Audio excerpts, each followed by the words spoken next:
my car. Misty Charlotte Palladino, Spellslinger. But I haven't set anything on fire that I haven't meant to set on fire. Silas Lancaster, elderly vampire.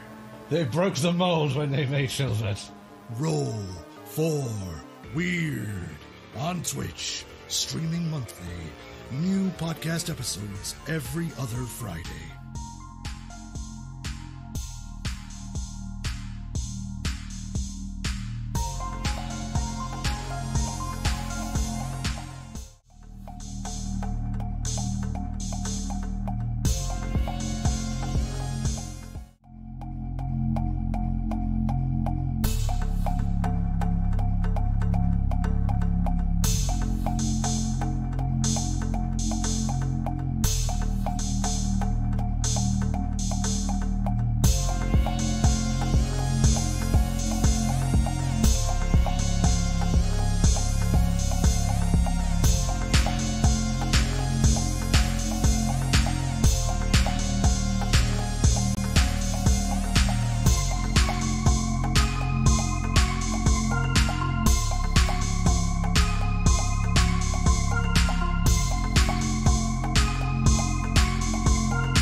From the city that brought you Kentucky Fried Chicken comes Roll for Weird, a Monster of the Week actual play podcast.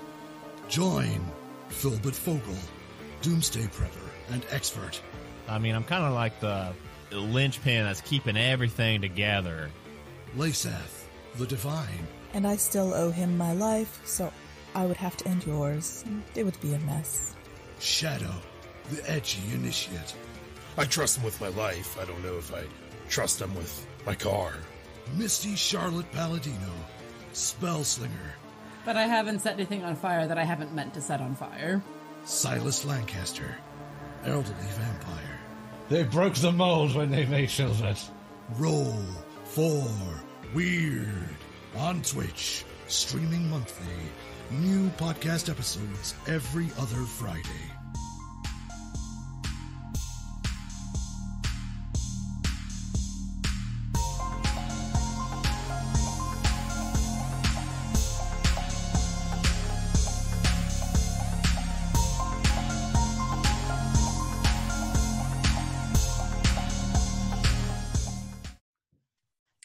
Hello, everybody, and welcome to Nerd Asylum by Night, which is the Nerd Asylum's actual play fifth. Damn it! I was doing good. I almost had it. The actual play 5th edition Vampire the Masquerade stream, put on by the Nerd Asylum Twitch channel. We are on episode 7 of season 4. A lot has gone down in Hilligdom, and where we left our lovely coterie, down 1 last time. We had a slight crisis as everyone realized that our dear Ventrue Lucian had gone missing. No one had heard from him. With some common sense technology and some premonitions, he was tracked down in a mausoleum in the cemetery of St. Keziah Catholic Church. he was staked. He had been drained and falsely aged by the oblivion magic of the Hecata, known only as the Cappadocian, who had been teaching Lucian oblivion, as it turns out, in an effort to get closer to him in order to investigate him regarding the disappearance of the previous seneschal Samuel. And apparently deciding to be judge, jury, and executioner, the Cappadocian put him away. And then, as we discovered, went after their thin blood friend Jessica back at the Antiquities and Oddity shop. As everyone arrived to make sure Jessica was safe, they smelled gasoline. They saw smoke, flames, and everyone made a hasty exit after a few frenzies and snapping each other out of it. The Cappadocians stopped Jessica, stopped Victor, and did quite a number on both of them until Lindsay staked him in the chest. Lindsay, Basil, and carrying the Cappadocian all escaped with Jessica. Lucian went back downstairs to his piano, to his touchstones. Victor followed, tried to get him to go out, but the smoke was too thick. The effect of the Cappadocian's drain was too strong. And Lucian ended up helping Victor out the window, pushing him along, and stayed in the shop as it collapsed.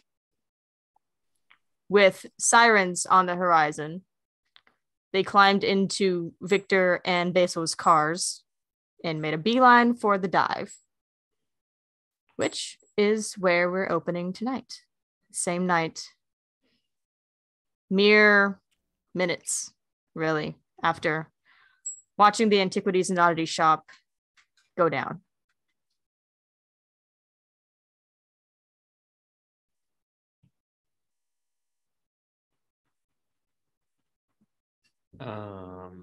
I think the one driving Victor's car is.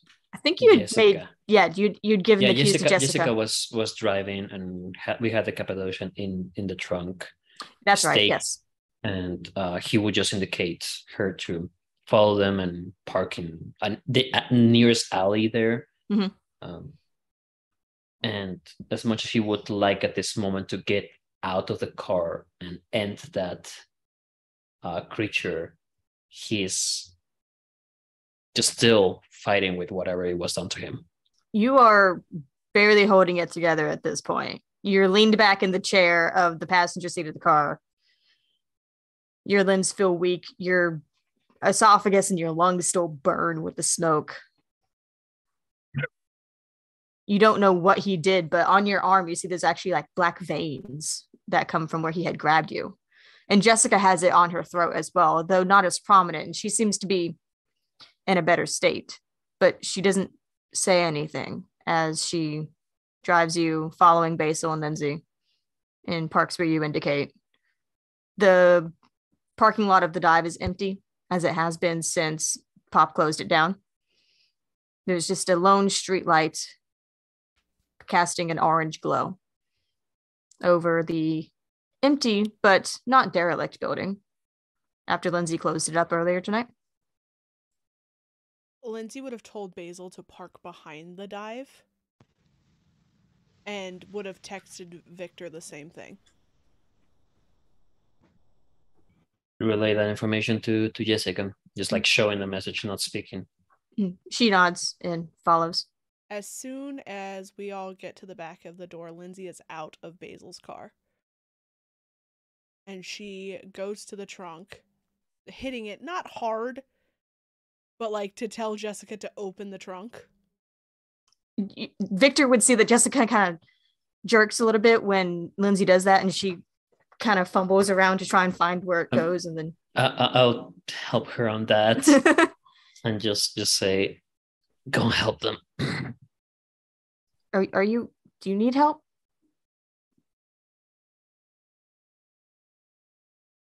Just gonna help them. Okay. And she pops the trunk, gets out, shuts the door carefully. As soon as Don't fucking devilize him in my trunk. No, hold on. Jesus. As soon She's gonna as get a plate and get a knife and fork. Sorry. As soon as Becoming she a habit. opens the trunk, Lindsay has already given Basil the keys to unlock the back door. She grabs the Cappadocian by the throat and then throws him through the open door. You hear a clatter as the body of this kindred shoots through the door right past you, Basil. You almost don't get out of the way. And goes clattering into just shelves, some discarded pots and pans that had just been sitting around because Lindsay didn't really know where to put them. Pop always had a place for everything. You didn't know that place. Nope. So you're like, it's fine. We'll just leave it here till he gets back. But they all go scattering and making an awful noise across the kitchen as this skeletal corpse-like kindred with the stigmata blood running from his eyes and nose and mouth goes flying through and lands in a heap.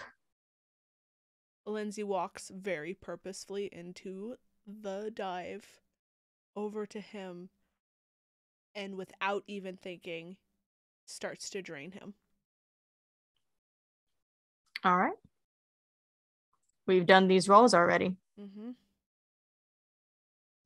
So, to anyone watching, Basil at the door, Jessica, I think, stays at the car, a little bit shaken still, very shaken still. Is Lindsay just, I assume, going for the throat? Oh, yes. Just yanks his head back, buries her fangs in, and within minutes, the Cappadocian is reduced to greasy ash and the robes you had found them in. The mask and the hood were discarded back at the shop, if you'll remember. But the gloves, the robes, completely covered from head to toe, are all that remain after you're done. And this, who knows how old Hecata, is no more.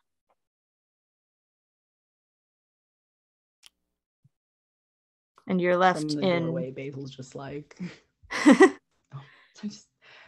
maybe we should slow down on the eating people. She just gives him a look. Basil, there's a feralness in that look. There's a bit of a sharpness Lindsay didn't have before. I'll let it be for now. And you're not sure if maybe it's like the dark lights of the kitchen, just the street light coming through the window and through the door, casting on her. But there's something just a tad darker than she was before.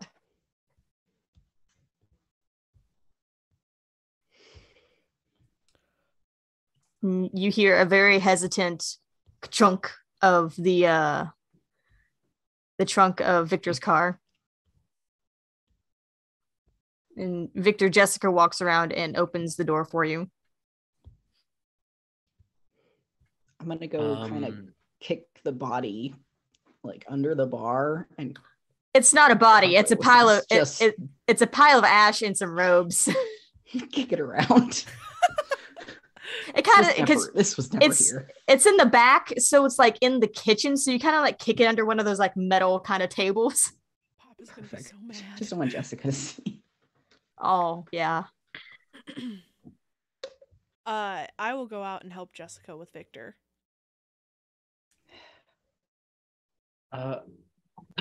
Anytime during the trip and this last minutes of draining an old corpse dry, he would have tried to go back to his homid form. Oh yeah. Well, I think with everything kind of calming down and you having time to center yourself, process, relax in a weird way, just get the adrenaline down. You were able to, I'll give you that. You were able to kind of lull yourself back into homemade form from Glabro. You're feeling slowly better throughout the ride as well, if only because you do heal incredibly quickly, but you are still feeling like absolute dog shit. No pun intended.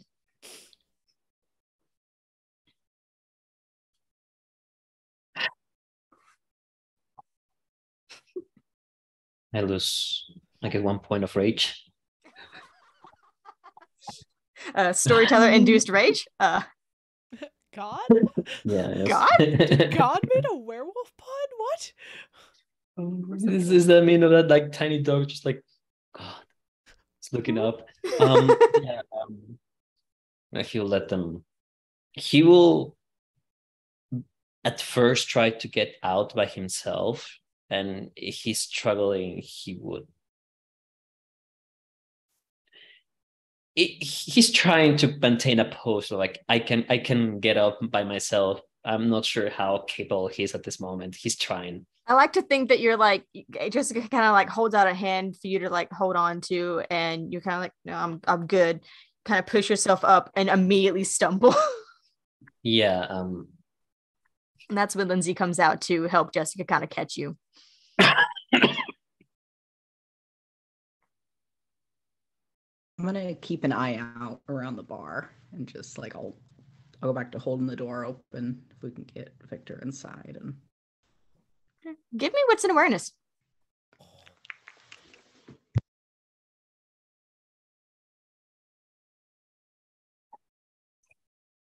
Also, in terms of health, what level would I be right now?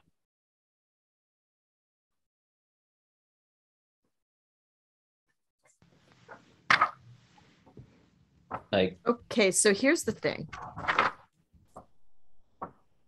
I think I'm at least bruised. Oh yeah, I would say we're around wounded. Okay. Like maybe you were worse when you got in the car, but you're better now. Okay. Great. The PDF doesn't mark them very well, but I will keep that in mind. Paper. Yeah, I need to. Damn it, Star. We understand. Pencil paper. What'd you get, Kaz? 4. 4. All right. Yeah, you're keeping an eye out. The neighborhood around the bar isn't known for being particularly active. It's a couple of empty shop fronts and that sort of thing. The dive's been here for way longer than anything else that has survived here. If only through Pop's just sheer stubbornness. You don't see anyone standing around and watching. You don't see any undue large dogs. Seems like you're alone back here. Seems like. You think you're stealthy. Hate it, thanks.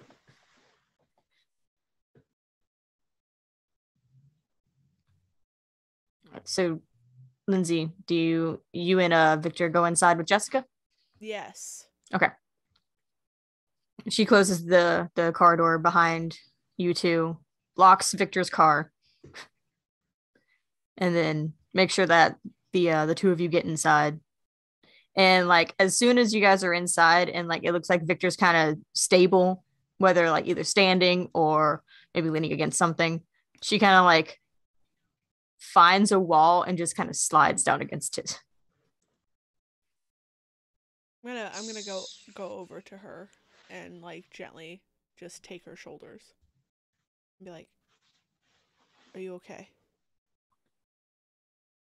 I feel like that's kind of a weird question right now. It is. We have food here if you need some. Pop had this place stocked. I've had to get rid of some, but there's still some canned goods if you want something like that. I mean, honestly, I don't really need food. Yeah, but I remember it's just how fun comforting. to eat. Yeah. I remember when food was comforting.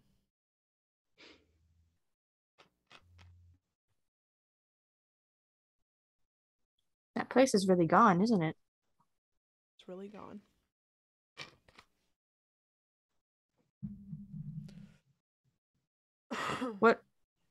What are you guys gonna do? Well, that wasn't the only place that we had to stay. So we have here, we have a few other places. We're gonna stay in Haligdom, but I think maybe you should get out. I don't know where I would go outside of the city. I was staying with my mom and my sister before Lucian hired me.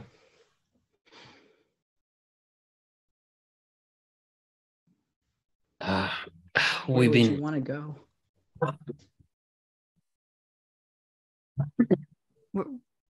Where would we want to go? Yeah, if you could go I mean, not have to be within reason, but you know, start over. Oh. I don't really know. It's never really been an option. We've always kind of just, lived in a shitty apartment and kind of just barely made it kind of deal. It's going to be an option right now. We over with my guys, we've been moving families, relatives, our kinfolk out there. So like we got already some listing of places that we can move you out. I would just, of course, I would just let them know if you are okay with it, that who you are, so they are respectful and don't get any shit ideas. Let me talk to my family, my mom, my sister. Because they have jobs and stuff here too. So I don't want to go anywhere without them, and I want to know where they would want to go too. So yeah, whatever you want, I can also ask around favors for them to get jobs. And they don't know about this. No, definitely not. No, don't worry. They just think I have a really good skincare routine going on. Jesus Christ, Jessica. Well, you better put some makeup because I think I can heal this. I think I know how to do that. If they ask, just tell them that you want a vacation. Don't, Lindsay. What? I think it's just safer to have them move away. We don't know how long this is going to take. It is fair. We don't. I mean, I heard you use the vacation thing once. I don't. And I mean, if one person found out that I'm a thin blood, then I mean, it's not going to be hard for other people. That is another thing that I am worried about. If I don't know who that thing may have told. Yes, that is. Are there any places out there that are safe for thin bloods, or is there a way to revert it? We had a little bit of a clique going on. There's some caitiffs and thin bloods. We all kind of knew each other. But some of us haven't really been seen in a while. Some of us did leave. So there's only like a couple of us left. So there's not really much to stay around for that. Yeah. I don't know where they would have gone. Yeah, we can't force you to leave, but I agree. It's a good idea. Best. Yeah. I just need to talk to my family first and figure out what they want to do. Yes. As far as where to go, because we should go regardless. Yes. That's good.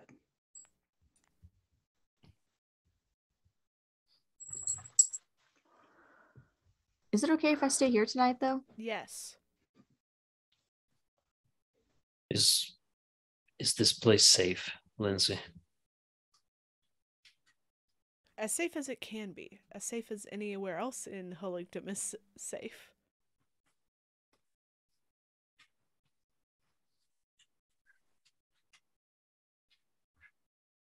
Well, the thing that did this is dead now. Yes. He will not be coming back ever. She kind of shrinks back a little bit. Not like you said anything particularly, but just like at your kind of gaze.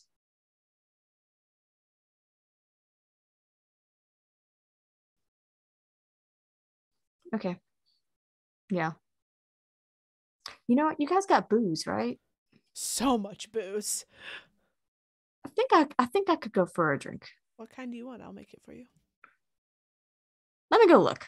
And she kind of pushes herself up and goes over to, where the bar is, and like, where all the liquor's kept. Liquor keeps for a while, so it's all good.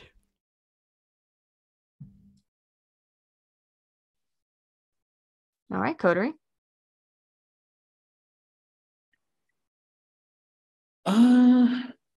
So Victor will drink a bit if he's able to. If the first sip just makes him cough and not feel good at all, then stop. And then It's been like 4 years, but Lindsay is going to make food for Victor and Jessica. She will not breathe the whole time she does it. Working the line. Oh my god. What do you make? I don't know. I have a feeling Burgers and fries. Well, Yeah. maybe, but like also Papa's been gone for a hot minute now, so But a lot of you that- know he had shit Yeah. in the freezer though. So maybe like stuff like Probably you no know, fresh stuff. yeah, vegetables and stuff like that. Maybe dairy's a little questionable, but There's just some some- like mozzarella sticks in the very back that she just deep Oh, fries yeah. real quick. yeah, Mm. greasy goodness. Yeah, greasy bar food is what Lindsay makes. Mm-hmm. Jessica, who didn't seem to want anything earlier, is now suddenly very happy to have greasy mozzarella bar sticks. Mozzarella bar sticks. Okay. Bar mozzarella sticks, whatever. But she also makes like, I think she would have burgers in there. She makes Victor's a little rare. Still mooing. Not like real rare, but she figures maybe Just a he little likes pink. a little bloody. She Just doesn't a have a little preference.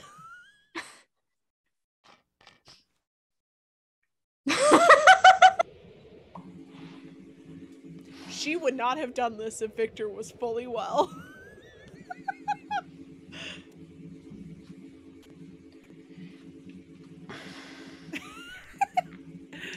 this is the stuff that I never thought I would have to think about Victor. He will take it if he can eat and pass any food and just recover. It's a little rough, but it does seem to actually kind of help you because you realize, it's been a while since you ate. This has been, a couple hours in the making. I saw that.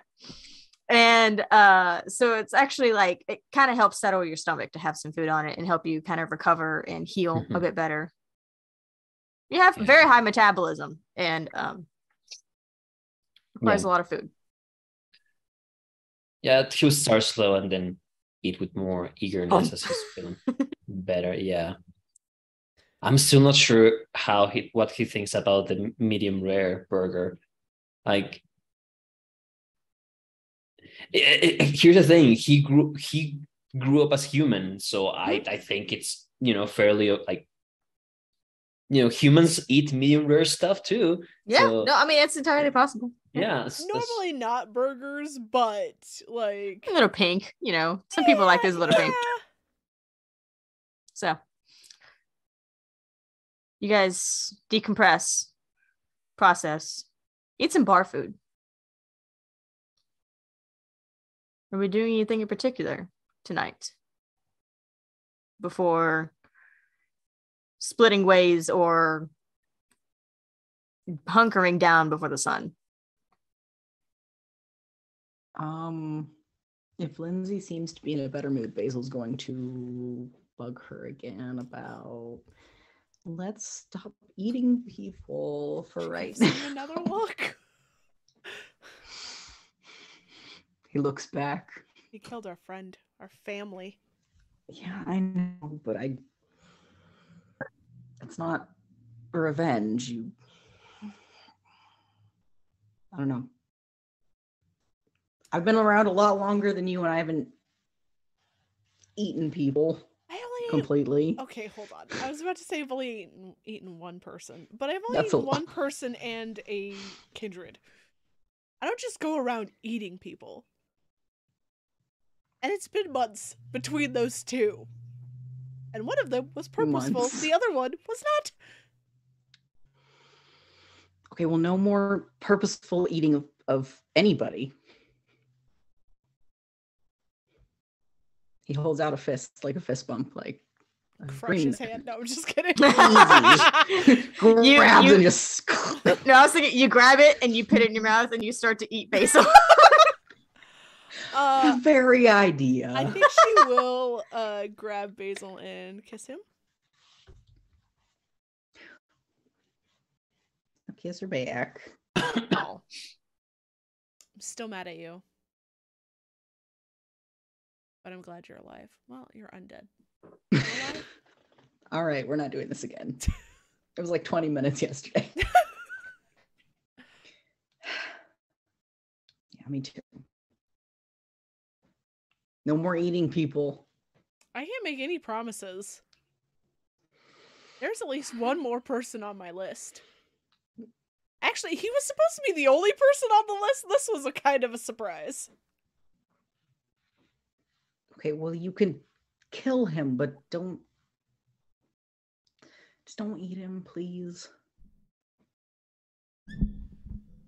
Why?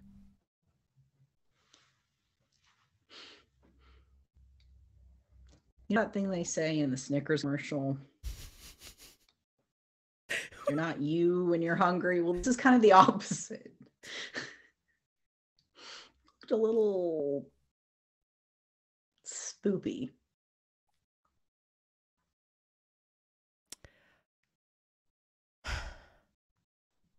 I'll think I'm about saying it. this out of the bottom of my heart.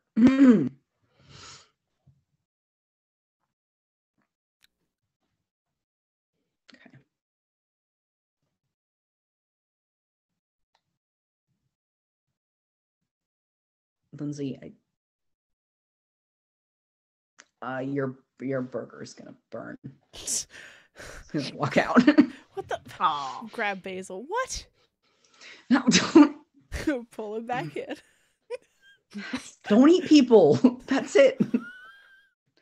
Period. But our whole existence is to Period. eat people. Okay, but you know what I mean. Yeah, you don't want me to diablerize anybody. Yes.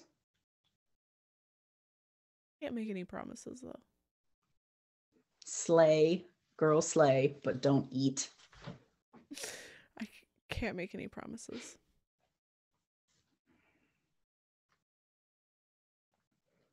Commitment. Because the last time I didn't, Hulligdon went to shit. The last time you didn't eat somebody? Yes.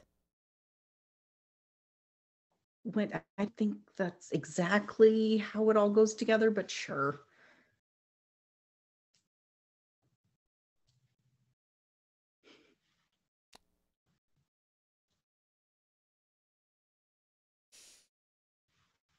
Basil, eat your fries. And she walks away.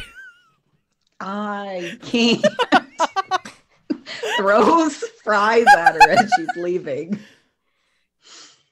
it's just y'all keep trying to each make the exit. It's like who hangs up first? No, you hang up first. No, you hang up first. God damn it, guys! No, I'm walking away first.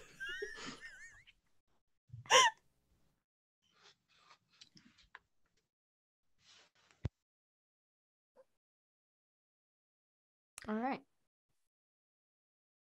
If Victor would like to go home,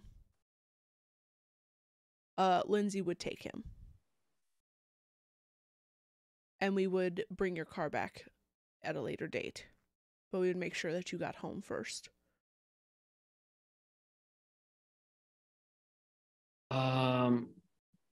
Question, by the time we finish eating, what hour might be of the night? Probably early morning, 3, 4 o'clock. By that moment, Yeah, how Lindsay, you're not going out. Victor is feeling. There's a lot of Basil telling Lindsay what she can and cannot do right now, and I don't know how to feel about this. It's 4 a.m. Yeah? I'm It's not not going that out at big. 4 a.m. And you're not going out alone at 4 a.m. Anyway, Victor. How Victor is feeling by this moment? You think after a good long rest, you'll be okay.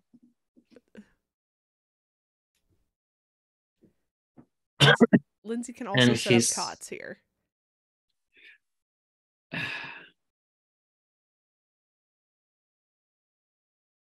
So, what you will see is that Victor just asks, where's the bathroom? Point.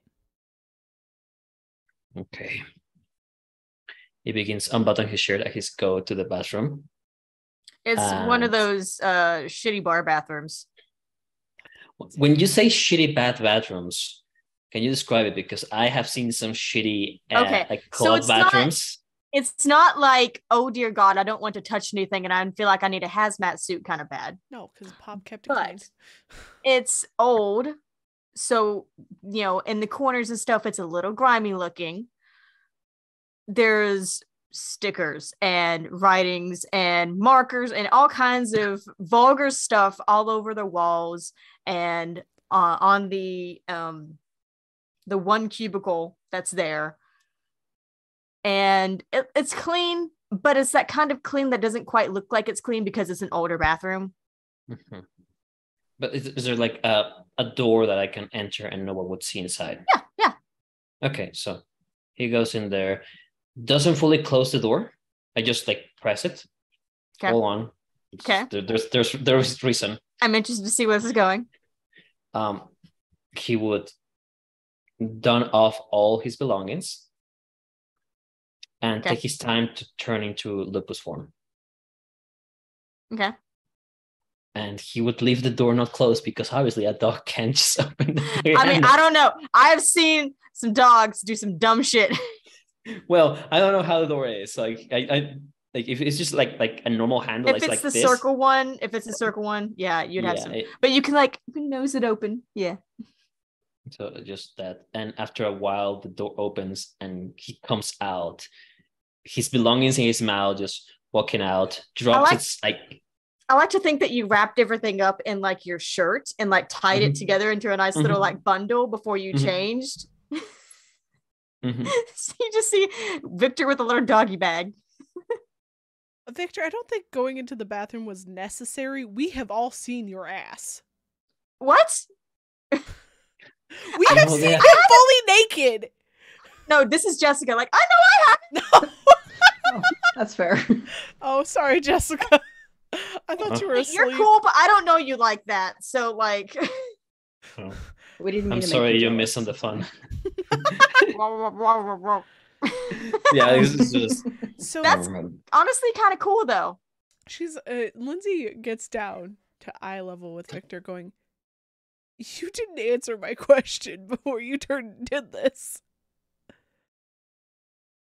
Are you staying here as puppy? Or am I Tail taking you tucks. Oh, okay. Okay. Sleep in one of the booths then, man. Sit down on the hind legs and just like wait, like looking at you like expectantly, like I scratch behind his ears? for a moment it's like before like letting, but still looking at you expectantly. A treat? Like, I don't know what I'm doing. This is what it's like to own an intelligent dog. Damn it, Victor. Do you want to go out? Do you need to pee? You were just in the bathroom. You should have done that before you changed. What the fuck are we doing then, Victor?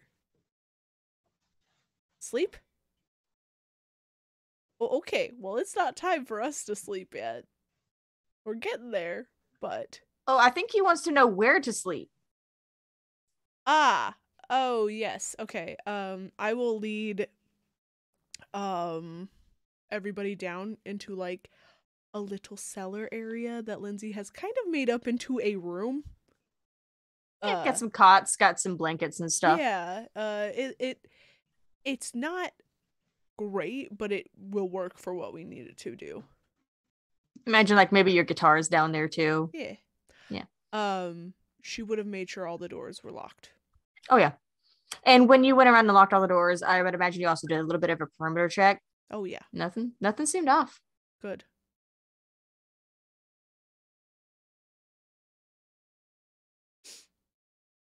I don't know if this is relevant, but Basil has also turned off all of his location services. He's got it through Uber. He's got everything like on Instagram through his OnlyFans, like this and that. And so he's just like systematically going through and turning it off. That's fair. Yeah. So I think if Lindsay leads all of y'all downstairs, Jessica kind of sits down on like a cot or something and like looks at Victor.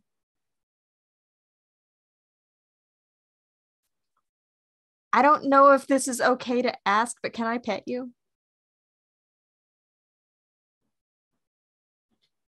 Do it anyway, as I roll over. He sighs heavily and goes next to Jessica and like lays next to her. I ship like... it. She just like full on hugs. He's a good size, slightly bigger than oh yeah wolf. I would imagine you're like basically almost as tall as she is, like you're as long as she is tall basically, because wolves are already fucking huge. Yeah. Like 5 feet more like standing up. He's like slightly bigger than one. He's not one of the bigger looking lupus Garu, but you're no Silver Fang, but you're not small. Yeah, and he's just pure black wolves too, so he's Jessica like just kind of melts, and you get the feeling that she like finally kind of relaxes after everything. Yeah, he also relaxes, just like a heavy dog sigh. And they just like close their eyes and just rests.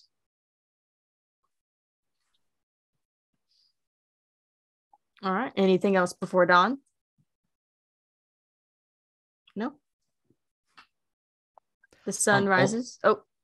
Just before he finally transformed, he would send a message to group like, "A rough night, got danger, I'm safe.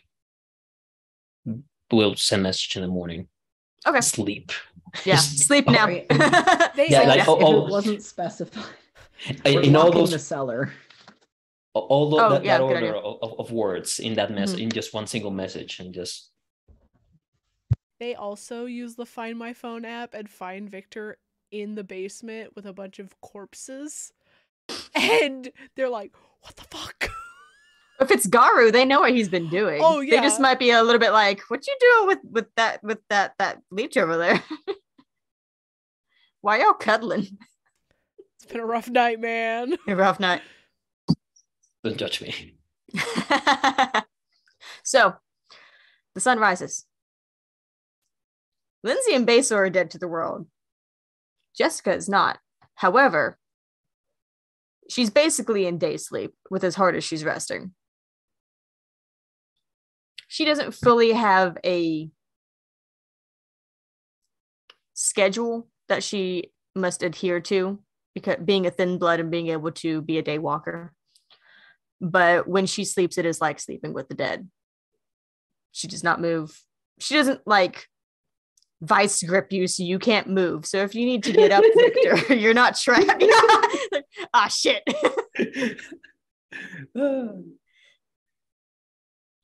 But your 3 compatriots are as silent as a grave. Unnerving. Very unnerving. But I think he's been in the past. Well, he's been getting used to being able to sleep during the day and being more awake in the night. But player knowledge, story knowledge, he didn't go away just to keep an eye on all of them, because I feel like if he goes away, something might happen to them, and he doesn't want to leave them at this moment. So he wants to protect them. I feel like if anything, you kind of wake up later, like towards afternoon-ish sort of thing, and like maybe go upstairs, grab a bite or something. But as far as the dive, it is quiet, empty, still. Even with the afternoon sun and what few windows there are. Yeah, he would just remain as quiet as possible, remain as much as he can. Try not to wake them, even though they literally can't be. Yeah, he doesn't know that they cannot be awakened. Yeah, he will remain as much as lupus form, but if he gets hungry, it's like, okay, take time to go back to Homid form, get some clothes in case someone like walks outside of the dive and just, Or someone wakes up, one of them wakes up. Oh, look, there's naked Victor again.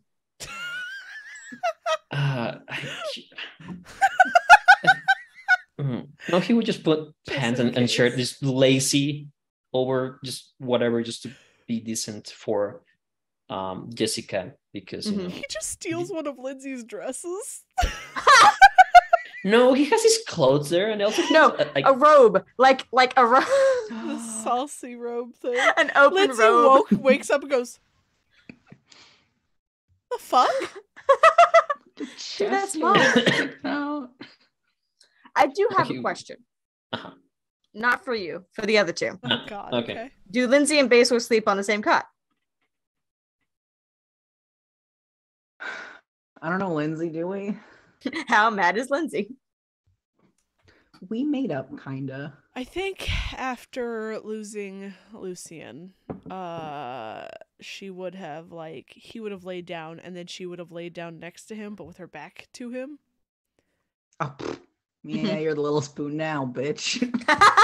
I was thinking that they started like butt to butt, and then probably when Basil realized she laid down next to him, he became Big Spoon. Yeah, definitely. Yeah. Oh yeah, yeah. And Lindsay's like, "This was not the plan, but fine." It was kind of rigor mortis together.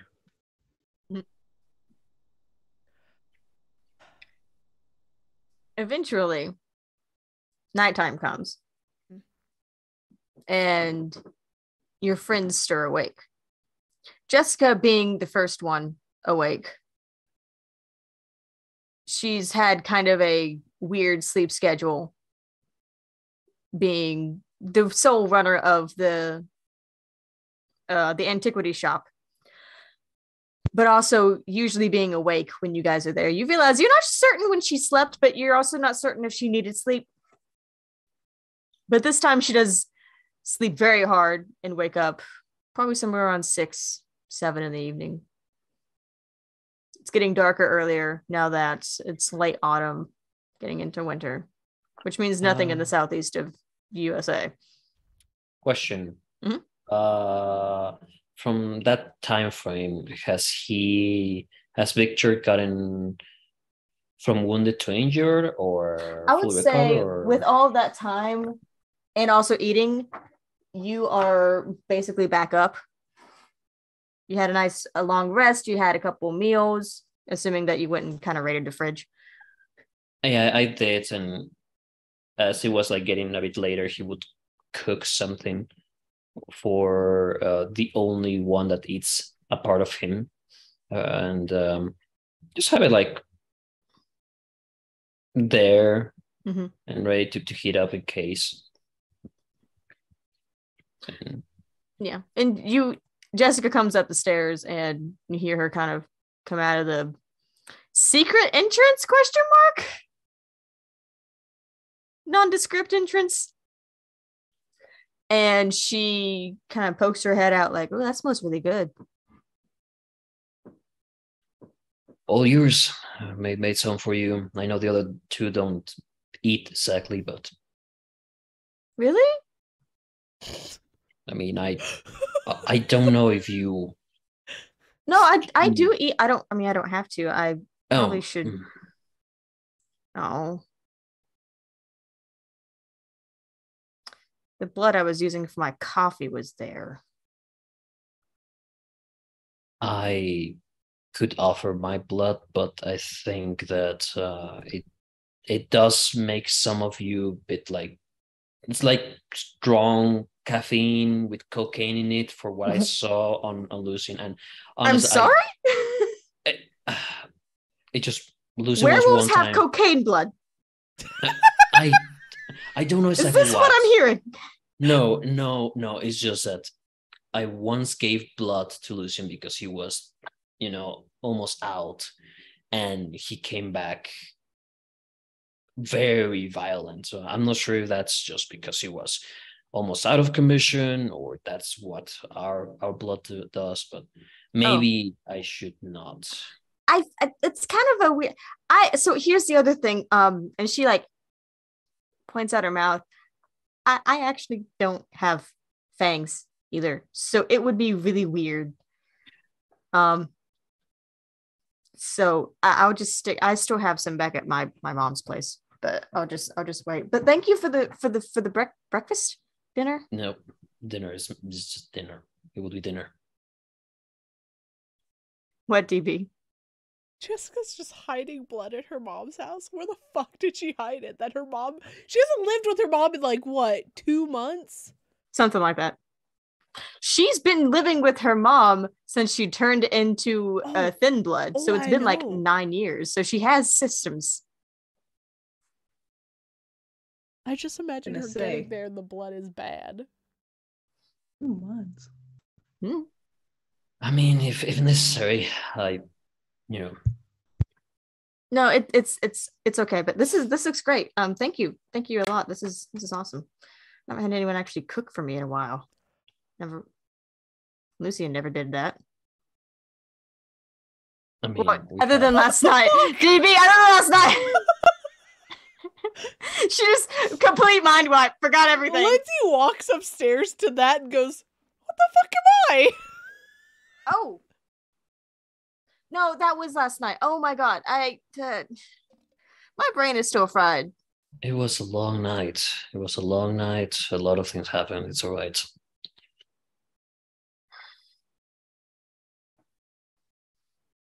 By the way, just have some Lindsay. I drank some booze, not much. Okay. Just two glasses. If 2 bottles. If that comes 2 whole bottles of vodka. Got it. No, just glasses of vodka. 2 glasses, no glasses. If that will come with a cost, let me know and I can pay it back. No, Victor, no, it doesn't come with a cost. Yesterday was shit. So yeah, it's on the house. Everything is on the house here for you and Jessica.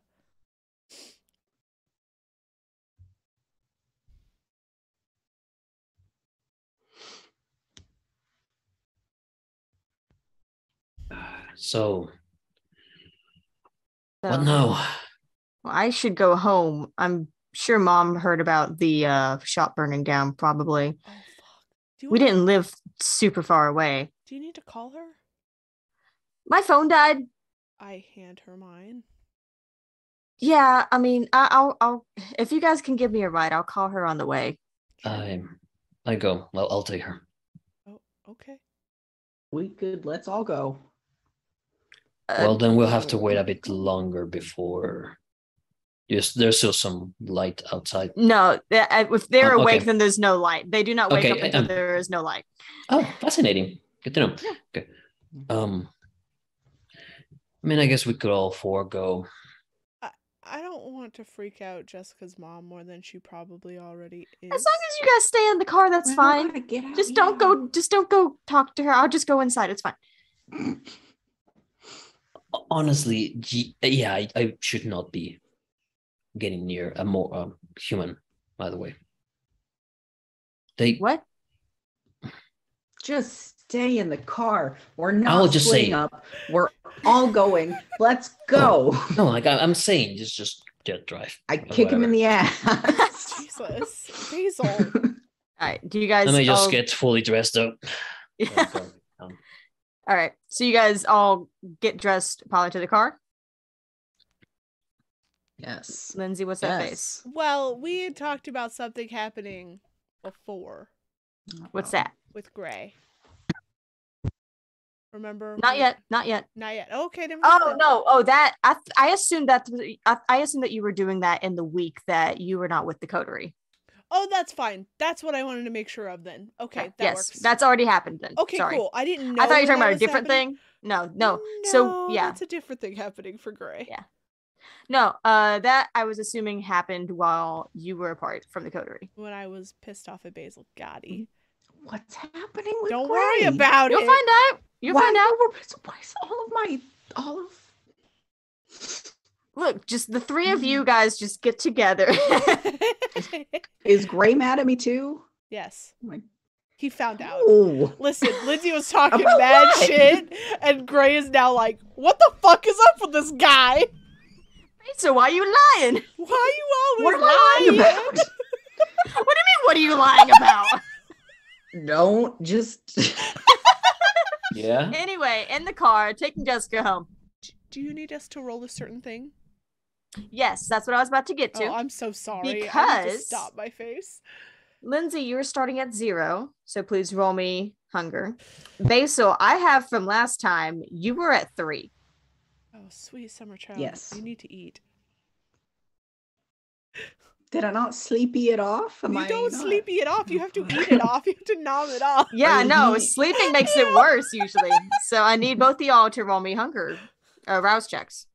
I'm at Oh 1. my All god. right, Lindsay's at 1. Oh my god. Should let Basil eat the guy. You're at 4, aren't you? It's fine. You're at 4, aren't Yeah, you? Are you at 4? What does that mean? Yeah. That's bad. We need to get you fed. You're a little hangry. Yeah, I'm real mad that my slushy machine got broke. Listen, Burned to no the one is as ground. mad as Lindsay losing most of her clothing at fucking Lucian's shop. I mean, we're sad about Lucian too, like buddy, but also our clothing and our slushy machine are really important. Oh my god. All right, so Jessica directs you towards a apartment complex that's kind of about halfway between where Lucian's shop was and the university and the historical society and that sort of area. It looks like it's kind of a cheap housing area where a lot of lower class families and students seem to reside. And she directs you in and shows you where the building is. She says,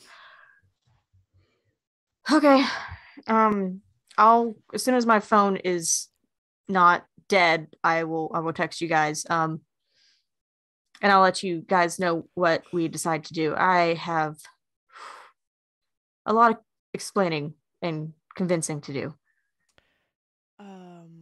Some of us have things that we could do to convince your mom. No. Okay.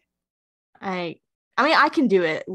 It's not like I can't talk to her or anything.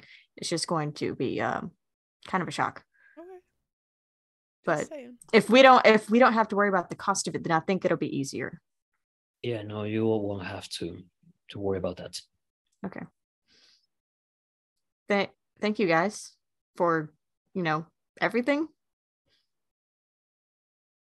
For not trying to burn me because I'm a thin blood, first of all. Like, that was pretty cool. I mean, that Not is some God. old world bullshit. I'm not gonna just burn you because of being a thin blood. That's like a witch hunt kind of thing. Fuck that. Yeah. Fuck that. Fuck the old ways. Are you gonna be okay? Yeah, we'll make it. We'll be fine.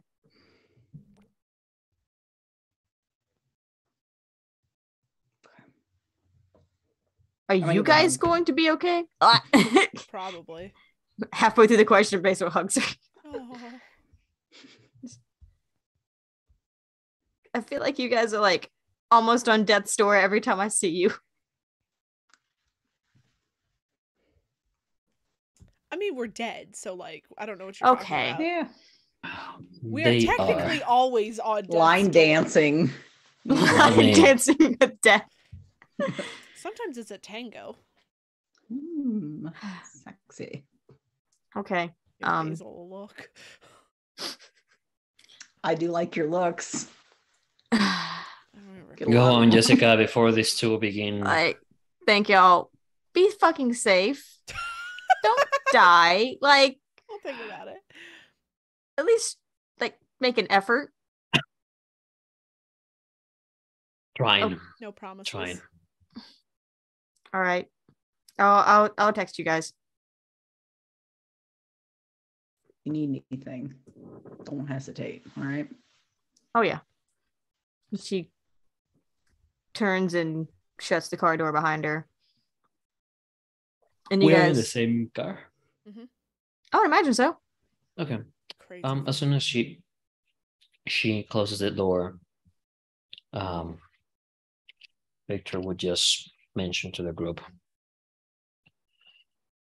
what if those supposed legends are real? The thing that the Cappadocian said. Just hear me out. I'm not saying that that's why we should kill them or burn them or something like that, but I mean, what is if this is really the end times? What? I feel like if it was the end times, it would be the end times for everywhere, not just here. And also, Jessica had nothing to do with raising the thing under the mountain. Oh no, absolutely not. I know. It's just None of the Thin Bloods did. it's just funny thinking that your people, kindred, have those ideas of the end times coming in, and my own people having their own idea, and just don't know. I think every culture has those, and I don't think Kindred and Garu are any different. We have stories of things coming to an end in a certain way. I don't believe that it is with the Thin Bloods. I think if anything, it's going to be with the Kindred just fucking off in ourselves. I think that there is a lot of ideas that are passed down from people who have lived way longer than Basil. Definitely. Me. Definitely. Wow. You're older than I am. I didn't want to just say me. It's been 4 years.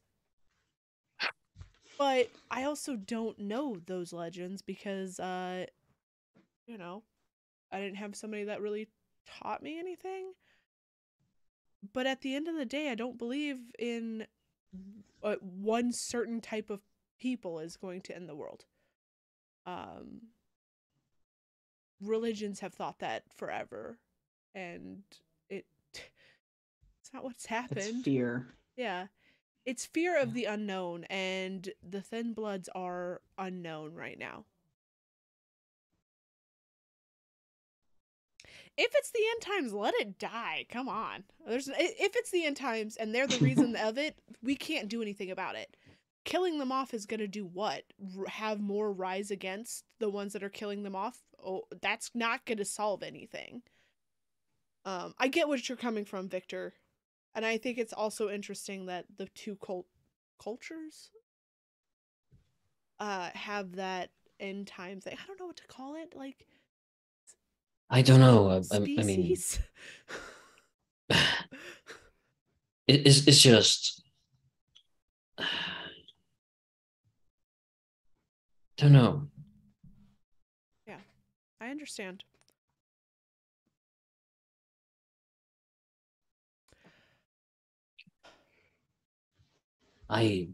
As much as glorious as it sounds, like going out in a blaze of glory, fighting in the end times, I kind of just want to each day see.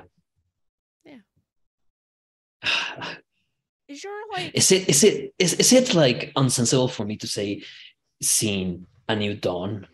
Is it being insensible toward you guys that saying that phrase? No, I mean I get it. It's A saying, and B, just because we can't see the sun doesn't mean that you shouldn't be able to.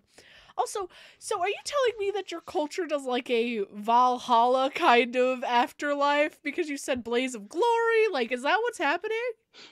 Oh, we Garu are the warriors of Gaia. We fight the worm, and we are in the end times.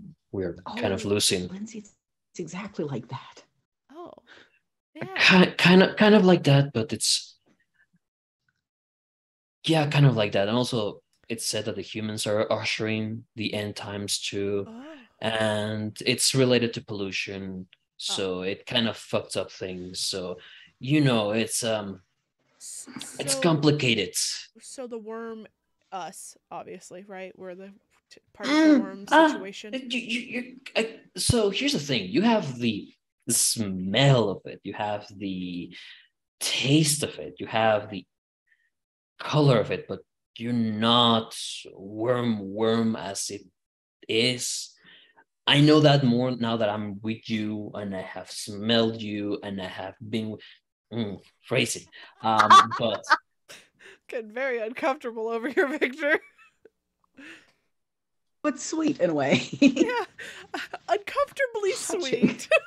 But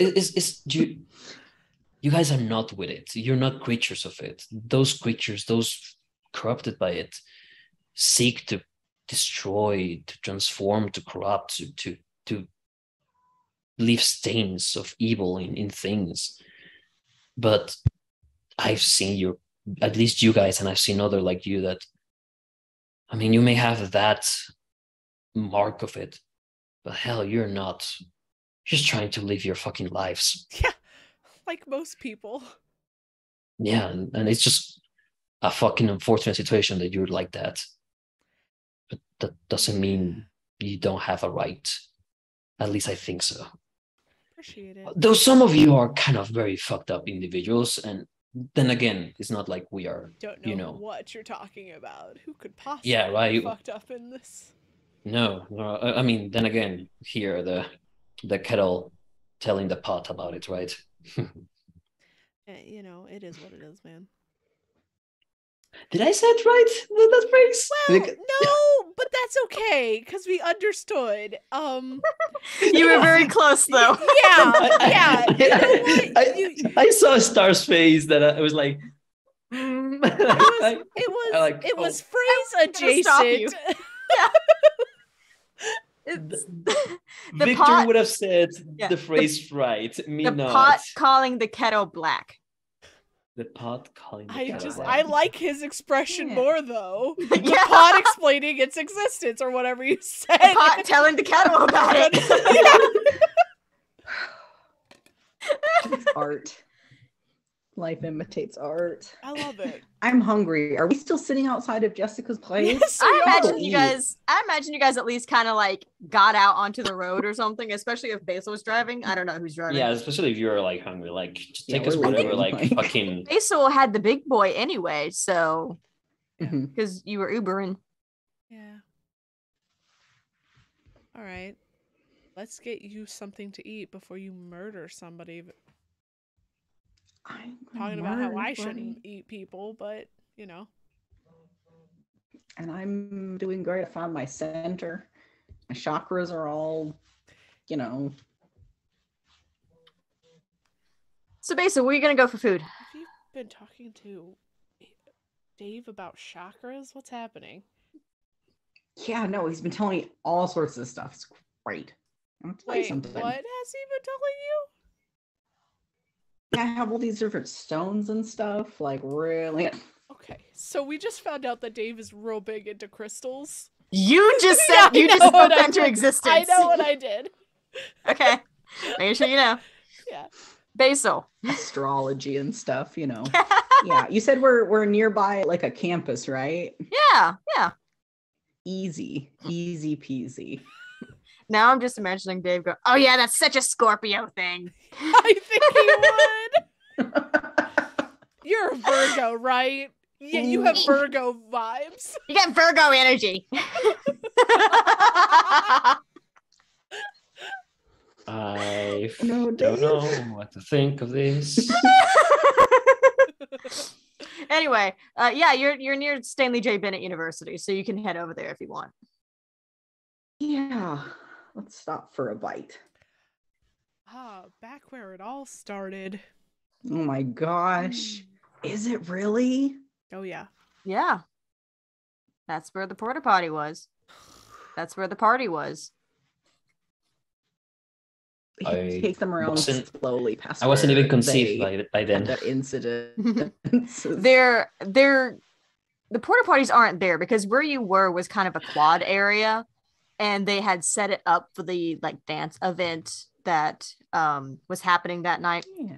What you see now is more, especially since it's earlier in the night, you see a lot more stressed looking students, people with a lot of books. There's a line in the Starbucks, even though it's almost 10 o'clock. You get the feeling and you realize looking at, finals. the late autumn, early fall. Wow. Hang on. Recalibrating. Early Late winter. autumn, early winter. It is finals time. And there's a lot of stressed college students. Basil, you're gonna go snack on a tired college student to make them fail their final? It'll relax them a little. I don't know if it will. When you don't eat someone and fold their body up like origami and shove them into a I punch him toilet. in the arm. Oh, Just like, Do you want to roll for it? no. Okay. No, Lindsay's not gonna do it. Out of curiosity. don't Um, break my feel- bones, please. Basil, just give me a quick charisma and streetwise. Should be 5 dice for you. Come on, Kaz. And I'm so hungry. Oh yeah. Yeah, you are. No. You just I take gotta the go card. grab more red dice. Let's see, 4, 5. You also managed to find a porta potty.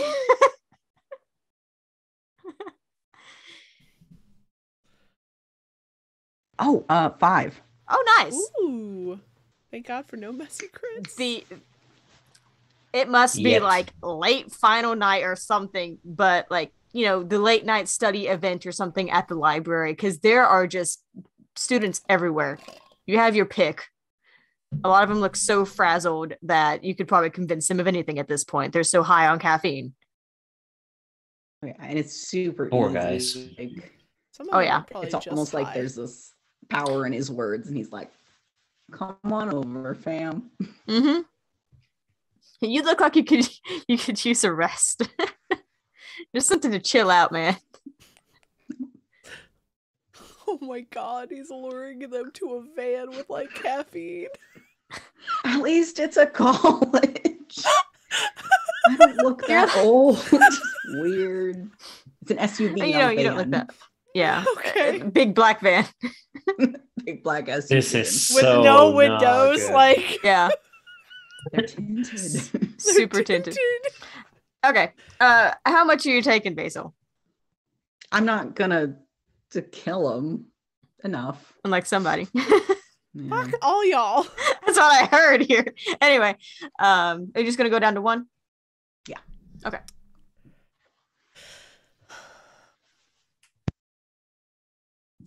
Okie dokie. All right. With that errand completed, Yum yum good. catch and release. Jesus. That is what we do, though. Like, Yeah. That's honestly. what we do, Lindsay. I'm sorry. Wow. I love you. Sure. I'll remember this. Lindsay will remember this. For what? No. Don't eat anybody anymore, Lindsay. Looks like you're the next one, bitch. All right, Coterie, what now? What's up? So Gray and I did a little scouting last week. How do you feel about murdering somebody else? Is Victor, it- how are you feeling? Do you feel up to taking out a kindred that's kind of a dick? Not even kind of a dick, is a dick. How this would benefit our goal at the moment, or Well- okay, who is this kindred? Let's start off with It's that. Nicholas. my husband. The one that I'm supposed to be killing for Gigi, but really for me. I do remember the name. Yeah. The one that got you in that little trouble. Got me into that little trouble. You need to be way more specific. Oh, yes. When I was in a fucking box. Yes. I didn't want to say that threw you into a box because I feel mean, a bit, So the one who actually did the throwing into the box might be there. Well, in that case, would we go back to the dive for some quick resupplying or right Sure. right there? So here's the thing. His compound, his whole place. There are a lot of people, guards. Human guards or kindred guards? It was human. Sounds like somebody's fighting in my kitchen. Just heard things falling. Anyway, they were human. Gray and I did a little scouty scout. We could go take care of that. And then I don't know, party.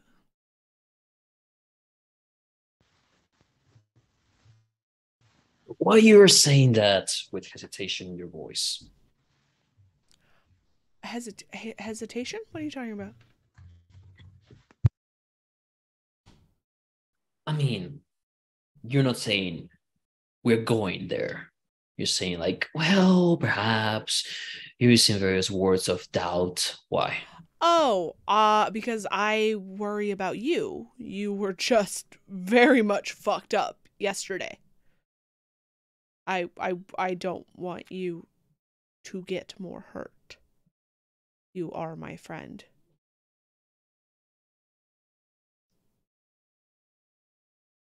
I'll be fine. If it's just humans in the way, it should be easy. And Yeah. if this Nicholas is a bit stronger than you, then you should have some backup. And I am not leaving one of you to go out there into the night doing business by yourselves, because there's 2 examples of why that's not a good decision. I don't know what you're talking about. Oh yeah, we're putting that topic into the box then? Victor. Sweet summer child. It's fine. I have learned from my mistakes. I now know that Nicholas has a little bitch on his side, so. But yes, I agree. Shouldn't go alone. I am in a calmer place now because my touchstone is not involved.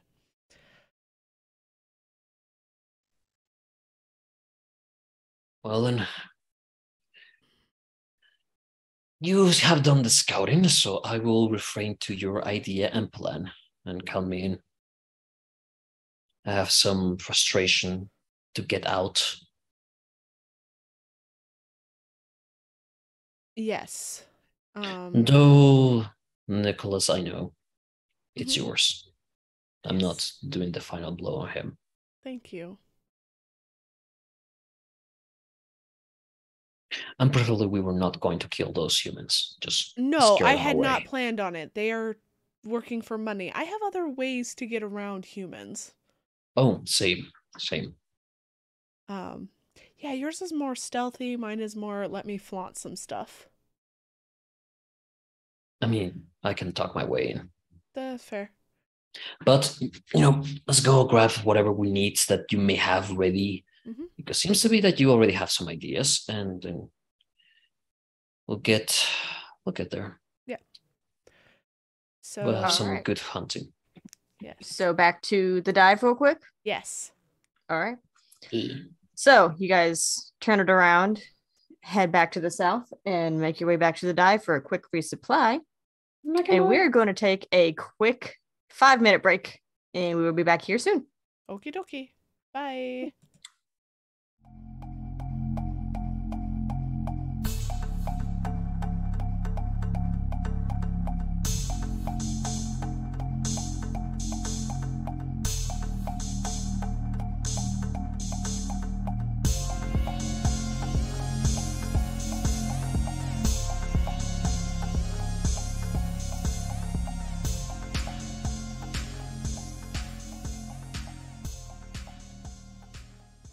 From the city that brought you Kentucky Fried Chicken comes Roll for Weird, a Monster of the Week actual play podcast.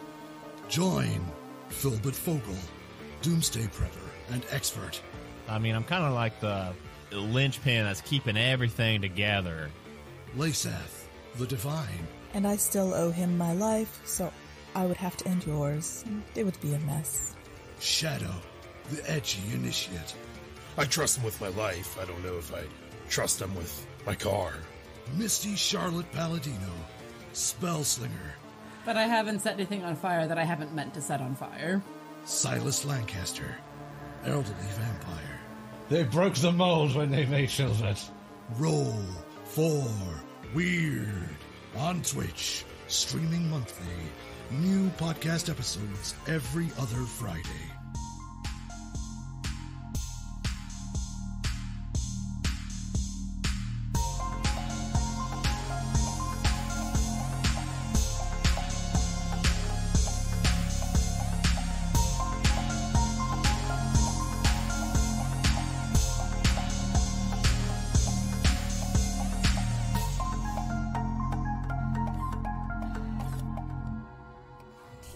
Hey, Scales, is this thing on?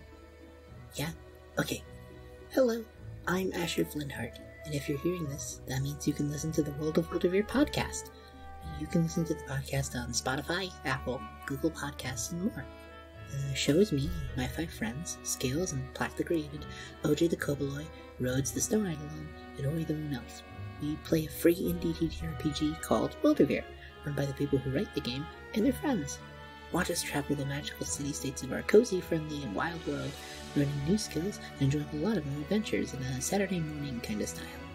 We release every other Wednesday on all major podcast platforms. You can also follow us on Twitter at Wildevere or on a Discord server you can find at worldofwildevere.card.co. Thank you so much for listening to our travels. Rose is gonna flake when he hears we have clout? Whatever he called it. Bye-bye! Skills, you can stop now. What do you mean OJ's gone? Oh, no.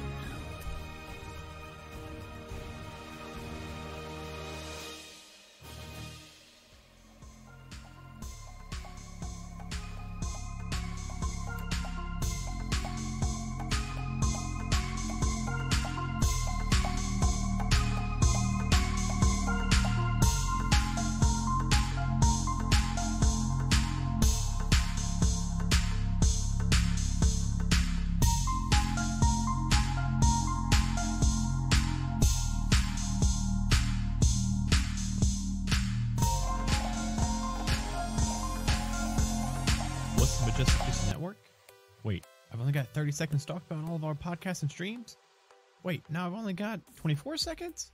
Well, we have actual play podcasts, actual play streams, tabletop discussion shows, nerdy crafting shows, drunk Dungeons & Dragons lore shows, serious shows, funny shows, Dungeons & Dragons shows, Monster of the Week shows, Shiver shows, space shows, cowboy shows, space cowboy shows. Oh wait, we actually don't have that. Only 5 seconds left? Well, head on over to majesticgoose.com or follow us at Goose Majestic to find out more.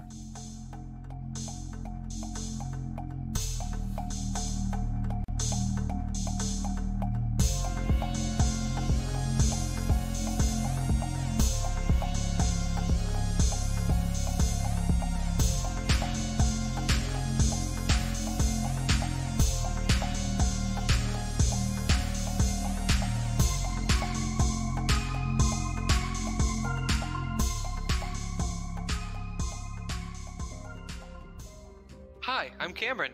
I'm Christian. I'm Dylan. And we're Table Talk. Join us as we bring together longtime dungeon masters and players, YouTubers and podcasters, authors, and more. to chat about everything Table Talk RPG related. Everything from play styles, world building, and lexicon. Game reviews, interviews with professional content creators, homebrewed monsters and spells, lore, and even special holiday-themed content. Keep those dice rolling. Hail Vecna!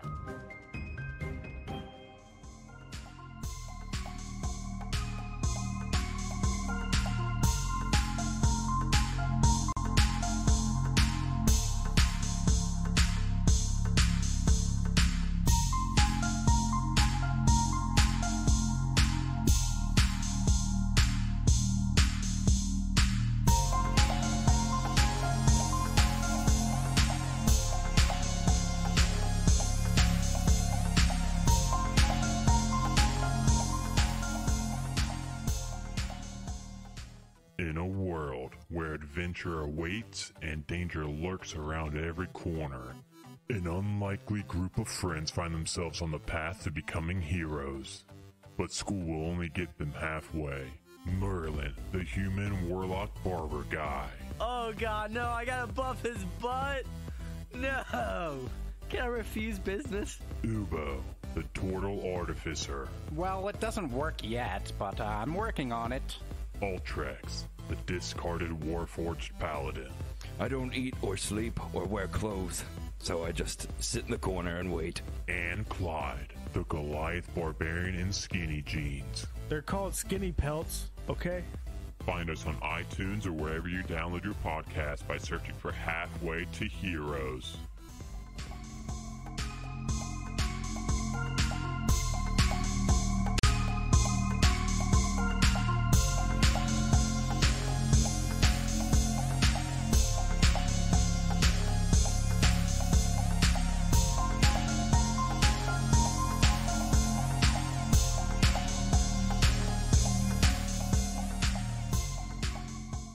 Do you like Dungeons & Dragons lore? Do you like drunk history? Well then, Lore and Pour is the show for you, where we combine the two. I'm Adam DeWeese, and I'm the host, and I bring on a cast of rotating guests, and we hang out before the show, have a few drinks, and then they are given their topic 30 minutes prior to pressing the record button, where they study up on the topic, and then we hit record, and whatever they say goes. They are treated as if they are the leading experts in the field, and I ask the questions that you never thought you needed to ask, such as, how do mind flayers go to the bathroom? Yeah, they just go one time, and it's pee and poop, and it's green. What's the most dangerous creature in the astral plane? It just pinch it, you know? Yeah. Just... And that whale's like, you know They what? got pinchers?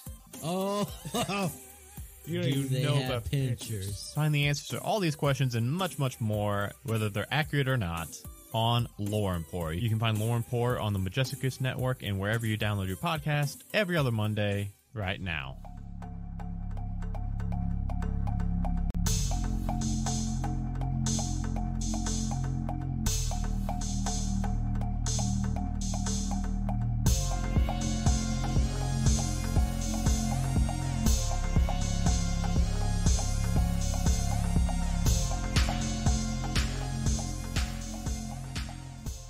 The Nerd Asylum is a community of nerds who love to celebrate their passion for gaming and charity. If you like what we do and you would like to show your support, please consider visiting patreon.com/thenerdasylum. Your monthly donation gets you behind the scenes and early access content and helps us defray the cost of producing these shows so we can bring you more of them. Once again, that's patreon.com/thenerdasylum.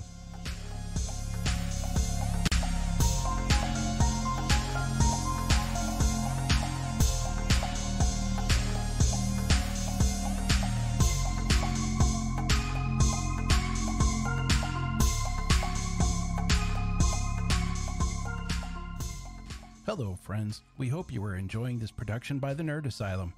To find out about our other live streams, podcasts, and projects, please visit thenerdasylum.com.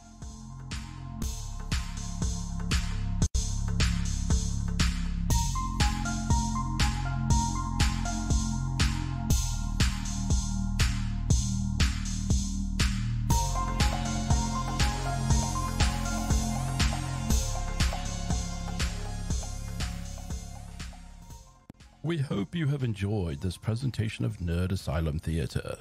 We thank you for your attendance. Please like or subscribe to be notified of our next performance.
All right, welcome back. Where we are picking back up. Everyone has resupplied at the dive. Is anyone arming themselves with anything specific? Stakes and a gun. A knife. And this amazing outfit. Of course. Lindsay specifically went back to go get dressed for murder. Yeah. How toreador of you. I had to refresh the lipstick too.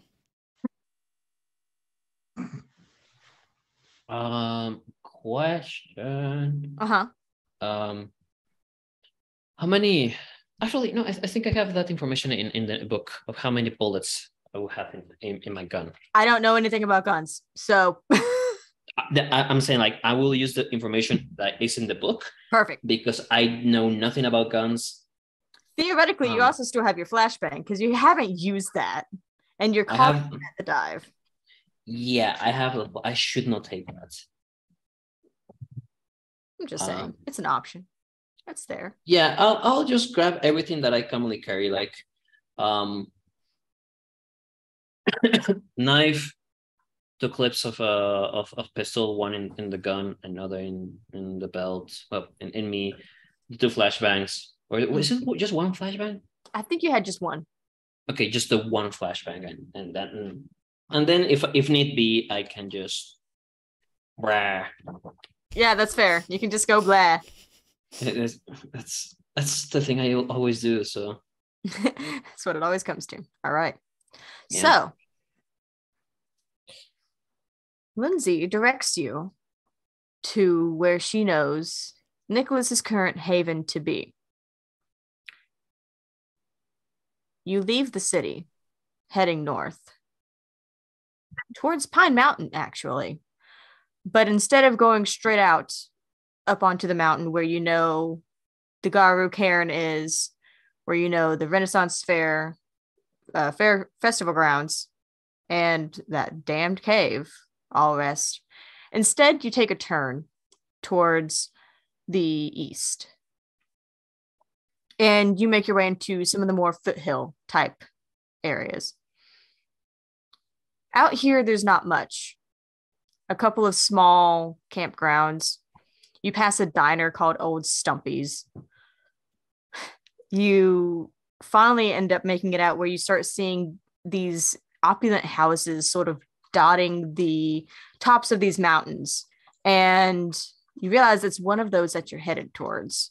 It's not one that sits out on top where you can see it for miles, but it's more so nestled into one of the valleys, covered with trees. And as Lindsay would tell you, there's a electrified gate and fence that goes around it. The trees are very thick, and the ground is completely covered in foliage and fallen leaves. And in the dark, it's slightly eerie. Just seeing the gravel road and the almost skeletal tree trunks, branches as you pass them by with your headlights. Lindsay, would you like to explain what you know? Yes. So there is... I cannot remember if we know how many guards there actually are. You didn't get a number. Yeah. You just know that they were basically at every entrance and patrolling. There are guards at every entrance and patrolling.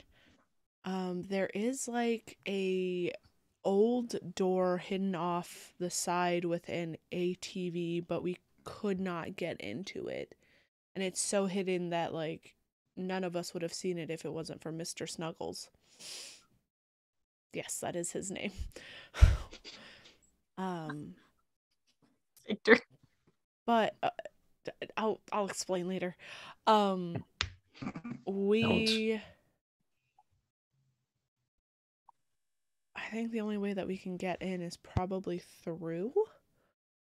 But we could probably be very persuasive to get through. We don't have to fight people.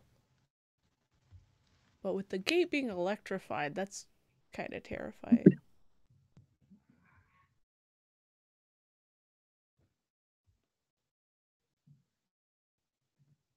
have some ideas that we Okay. have some stuff we could do, but definitely just speaking our way in. That way we don't alert people, they remain calm, and just overall better for everybody. Yes.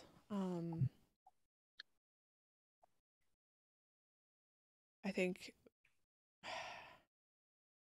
I mean, we could try to just drive up. I don't know what that would do. And these are all human guys. From what I could tell, yes. You know. Didn't see corpse, but that doesn't mean he's not around. I mean, here's the thing. In general, I kind of look like a human. So if there's another vampire around, well, no, we're humans. Let's just drive there and convince the guards to let us in, and any security officer over there. And as we're getting close to that, I would like to use persuasion. That allows me to become more persuasive when dealing with others in such a way that statements and arguments are in view with added meaning or credibility. And I have to roll charisma plus subterfuge. Sorry, English. No, you're fine. Ridiculous, I understand. Do you have to roll that in order to activate it, or just whenever you are trying to persuade somebody? The player rolls charisma plus subterfuge. If successful, the storyteller reduces the difficulty of all social rolls by one of the remainder of the scene. In addition, any successful social rolls may have a significant more impact than they would without the gift. Werewolf could win arguments. So I need to roll subterfuge plus. That's fatal flaw. That's not the one. Charisma, subterfuge. Charisma is. And subterfuge is. So that's a total of 5 successes. Okay, I would say that that's successful. So you will be able to sway mortals more easily. Star. As we get closer, I'm going to put up Daunt. Or not Daunt, I'm sorry, Awe. Okay. Let's not cancel out what Victor's trying to do with terrifyingness. Here's the thing. Letting you know, I'm not sure that he would try to like convince someone, and if not, he will try to like just say, get out. And be terrified, like, if you don't get out of here, bad things will go to you. So just I mean, follow your lead because we can do that too. Yeah. The three of us are the party faces. Will be really charming. And then if they don't fall for it, we'll say, get out. Get the fuck out. Get the fuck out. Do you want to die tonight? Why, you fool? Oh God, they made a Lord of the Rings reference. Run! They're nerds. Anyway. All right. So are you guys just going to drive up to the gate? Yes. Lindsay's going to be in the back. She's going to like tinted windows kind of hide sort of thing. Because yes, Nicholas knows what Basil looks like. Nicholas does not give a fuck about Basil. So who is driving and who is talking? I'm driving. He's talking. Lindsay's hiding. Sitting sexy in the back. Hiding. Come on. You can do both. Fair. So you follow the road, and actually it's a gravel road, but it's like a manicured gravel road. It is intentional. There are no potholes, and it is very well kept along the sides. Clearly, this place has been weeded along the sides, and it's kept in very close repair. Bougie asshole. It leads you to a gate that, Lindsay, you have seen. It has a gatehouse in it. The actual fence itself is metal, sort of got a wrought iron look to it. And there is, at least for, I think Victor would probably be the most likely one to sense this as you get closer, and especially as you get within very close distance of it when you stop to talk to the gatehouse. You get that electric hum from it. And you can see that there, while the main part of the gate is raw iron, there is also that sort of wire mesh that goes across it. And you can almost feel the electricity coming off of it. So you make your way up to the gates, and there's a window that slides up, and a guy that's in, like, say a mid-range suit. It's nice. It's not expensive. Leans out. It's private residence. Get out. Actually, we have come to talk with Mr. Nicholas, and we are here just for some personal situation that we need to talk with him.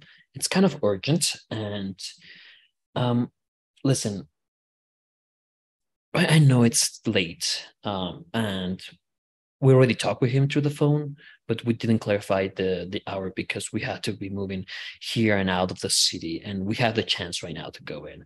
So, I'm sure there won't be any issue. She's a friend of him for a while now, and would like to have a talk with him. Don't worry, you can open the door. And if there's any issue, I can give you my phone and you can send him the number. All right. But right now, just listen. Yeah, you see him. Let me check. Before. You see, he starts to. Just let him know it's kind of a situation for business, for a model for photography, and tell him that, private business. We get in, we talk with him. Give me a second. He slams the thing. Fuck. You can hear him get on a radio. You don't hear, if you hear a badoop kind of deal instead of him picking up a cell phone. Yeah. You know what I'm saying? Because I'm sure it's not a very thick window. Mm-hmm. And I'm certain that if a couple of people wanted to use heightened senses, you certainly could. Oh yeah. Actually, I don't remember if Basil has that. I don't think Basil has that. Lindsay will put it up so she can listen. Mm-hmm. You hear? Yeah, I got a guy says he's got a client with Mr. Ashford. Yeah. Ashford. That was me saying that. That was me slipping. Ashford. Yeah. Yeah, I thought so. Okay. And the other responding voice is a little more garbled, so it's hard to tell what they're exactly saying. Slides open the window and kind of slams open a little bit. Sid Ashford's not taking any clients right now. He's on sabbatical or something. Yeah, listen, this is for a project more ahead into the situation. And yes, Lindsay? Is there a person, a model that he has wanted to shoot that has always turned him down? You could absolutely. I think Lindsay would know. Yes. For sure. And I will say in the back, tell him that it's Angela Winters who wants to see him.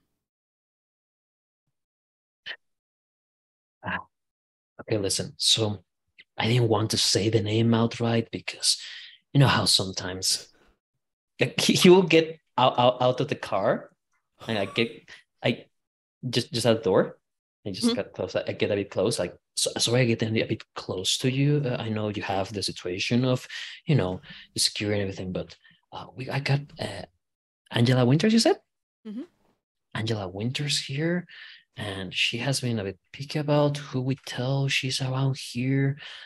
If you could let know Mr. Ashford that she has availability at this moment to have some, face-to-face talk instead of like through the agents and all that kind of thing. And, pass around the info. I know it's late. I know he's in a sabbatical, but this is like a one-time chance that, we all have. All right, give me persuasion and charisma. Is there Basil's any way actually that gonna, I like, could have helped lean. him because of the name? Hang on, I'm accounting for that. Don't worry. Okay. Basil, what are you doing? Oh, he's just backing him up. Like he leans out the window and is like, just listen to So- him, man. Very convincing. Just would it- listen to him. What would it be? I don't have Let's get through persuasion. this. Oh, I no, have- you had persuasion. No. What did you just roll for persuasion? You said persuasion no, and I- subterfuge. Subterfuge. That's what I rolled before. Oh, charisma subterfuge. Yes, please roll that. Charisma. Sorry. Okay. And I'm not And manipulating. I am okay. accounting for persuasion, so don't worry about that. Charisma plus subterfuge. So.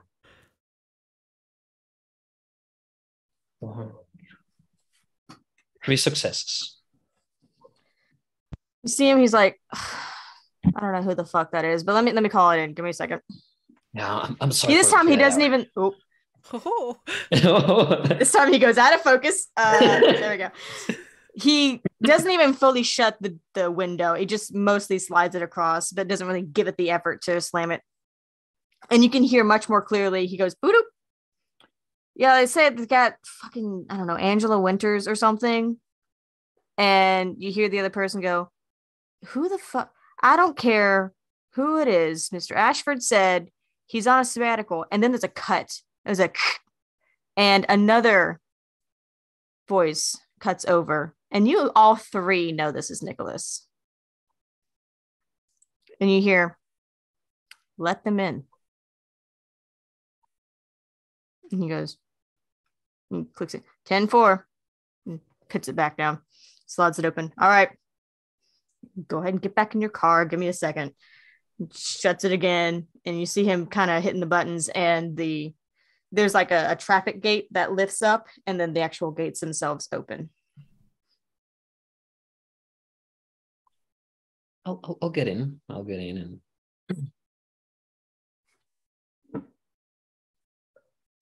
Fully drive in. All right. You guys drive your way in.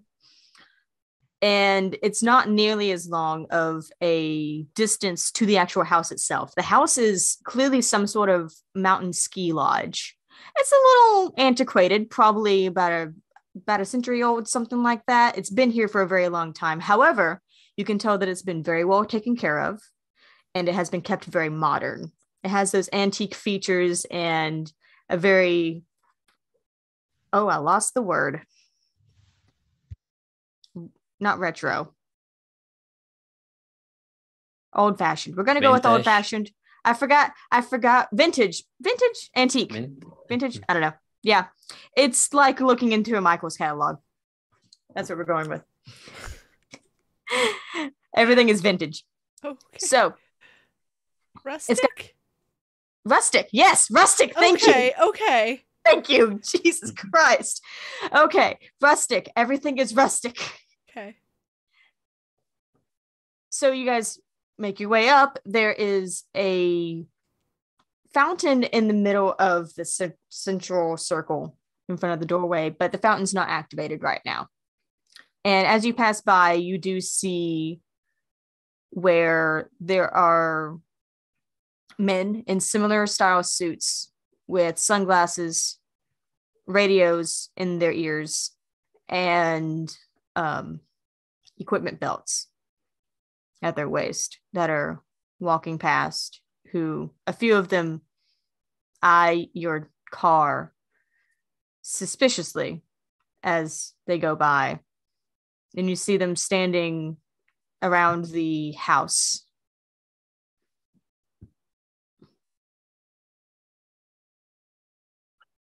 I will, as we're moving, activate shadow weaving. Okay. I believe you have to roll or spend a gnosis. Spend a gnosis and roll. I wait. need to roll Dex and Occult, which will be. Oh, yes, you're correct. 5 total dice. I got a crit, so it will be 4 successes. Nice. And I will spend a gnosis. And the way I'm going to be doing this shadow weaving is to obscure more the face of Lindsay and a bit of her like appearance. You know, not like she just a shadow here, but to make it so that in the night, even at a distance, it's kind of hard to tell, and even in the light, it could look like she has something covering her face. Okay, yeah, just to hide her identity. Yeah, gotcha. Snaps. I was hoping you would do that. All right, so driver, what you doing? We're gonna pull up right up to the entrance as close as we can. Okay, it's got like a small porch made of wood with columns that go up. You can see that it's 2 stories, made of it's basically like a log cabin style. Okay. Yeah, we're parking right in front. Like, we're gonna get her in with the whole shadow weaving thing. We're just gonna shoot past these guys. This Angela fucking White or whatever. Like, we park where we want. So Winters. My bad. All right. So you guys park up at the front. Beautiful doors that enter into this house, and on either side is a guard. They watch you as you get out of the car, as Lindsay gets out of the car, still sort of cloaked in shadow. And they watch you carefully as you approach these doors with the beautiful kind of, not stained glass, but like a glass design in the center of them. They give very curt nods. You can hear a little bit of crackle and voices in their ears. How many we have counted on the way from the entrance to here? From the gate to the entrance of the building? Walking around the perimeter, walking around the house, and standing at the house. You've counted about 6. Doable. Hopefully not. Hopefully we won't need to. Yeah, I hope so. They do not stop you as you approach. Okay. I have awe still. They don't say anything, actually. Sus. To the wall. Keep going. Sussy. Yeah, I'm gonna I will wait for one of the 2 that is escorting me to open the door. Angela Winters don't open their own door. Victor will open the door. He knows how to put a facade. Okay. So you open the door, allow Lindsay through, Basil you follow, and then you close it.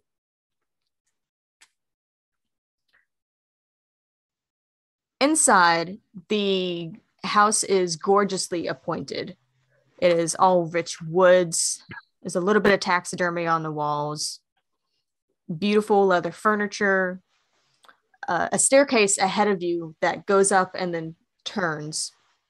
And doors on either side, open doors, one of which seems to go to a dining room, one of which seems to go to a office, sitting room, perhaps a trophy room sort of thing. And you can see that where the stairs go up and turn, there is a wall underneath that. So there's nowhere to go. But on the other side, it looks like there may be a hallway that goes a little bit deeper and may turn somewhere else. You also hear the lock click behind you.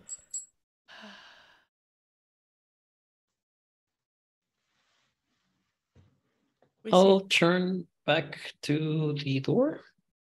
Does it seem to have one of those security systems that auto locks the door, or? It does. There's definitely a security system at play here.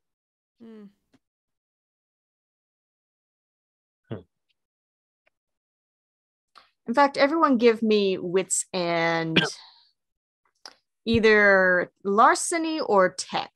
Oh, fuck. Okay. Jesus. Okay. Wits. Do I have? Oh, okay. That's a really good roll for me. Okay. Do I have larceny? Wits. No. And tech. I only have 1 blood die. Only the 1.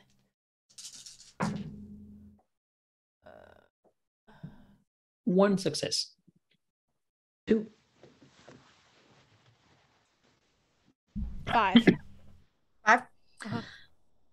Okay, based on Victor, when you turn around and you hear that click, you look down, you realize, oh, that's a fairly modern security system. That's, probably way more expensive and way more high tech than, Google Home or something like that. Lindsay, you notice a couple of things. One, it's quiet. This house is silent. It feels like there's no one here. When you turn around and you also hear the click, you see high tech. There's a light on the lock of the door where you can see that it does that by itself. You kind of look and you see there's actually slots, like a slotting around the door where it looks like feasibly something could slam shut over the door and block it off.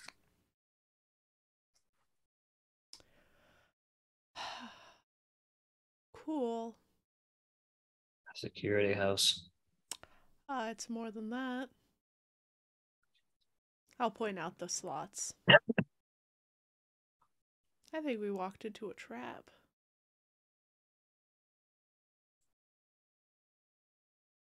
Your interests. I mean, some of the systems have to be inside the house or at least nearby, and there has to be a way to connect them. Can't be just completely isolated. Oh. Doesn't matter if we're in a trap. Nope. Came here for a reason. I'm gonna slowly start walking towards the office. All right, so you turn to the left. You can see through there's no actual doors on it. It's a big open space. And through it, you do see a sitting trophy room sort of thing. There's actually several plush leather chairs, very beautifully appointed. Along the walls, there's various game ranging from boars to deer to elk to even as small as a squirrel. There's taxidermied bobcats and foxes that are posed in the corners. You can see there's a sort of alcove that has almost like a sitting area that opens up into a beautiful window that looks out and would look out onto a gorgeous view of the mountains and the coastline were at daytime.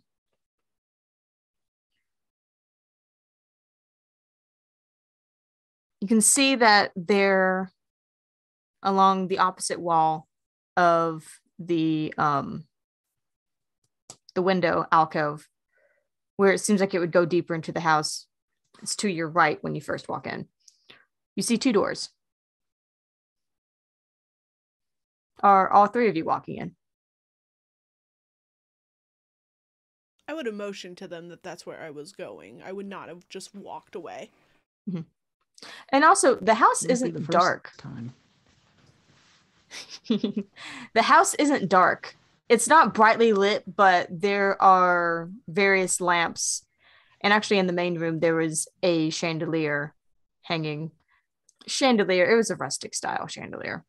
Yeah. So it has more like a mood lighting. Mood lighting, not like La Sombra level of mood lighting. Yeah. But enough that it's comfortable. Okay.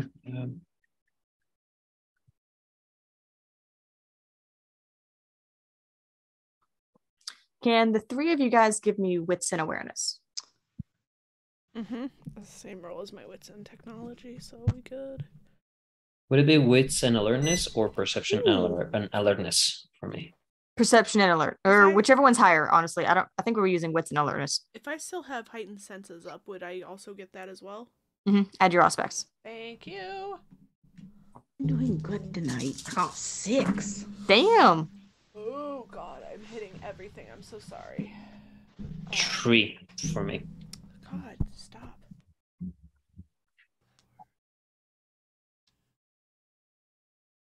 9. 9. Yeah. So many. Sorry. Not a messy crit though. Yet. As the three of you walk into this room, Victor, I feel like you're a little more disgusted by the trophies.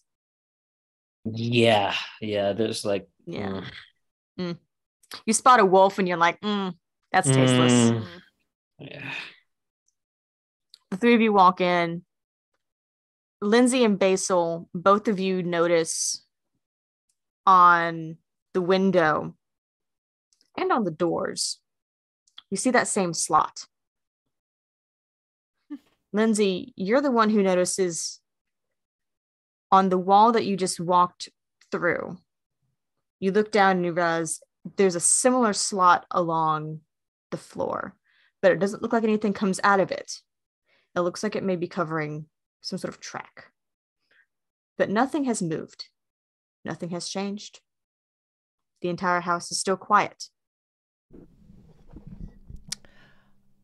Be careful. Don't touch anything. We don't know what will set off maybe a trap. Should we continue the facade and try to call out for Mr. Ashford to meet him? Like, I don't know if he...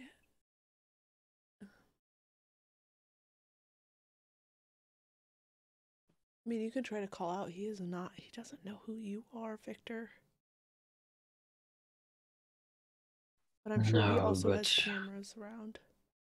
Mm-hmm.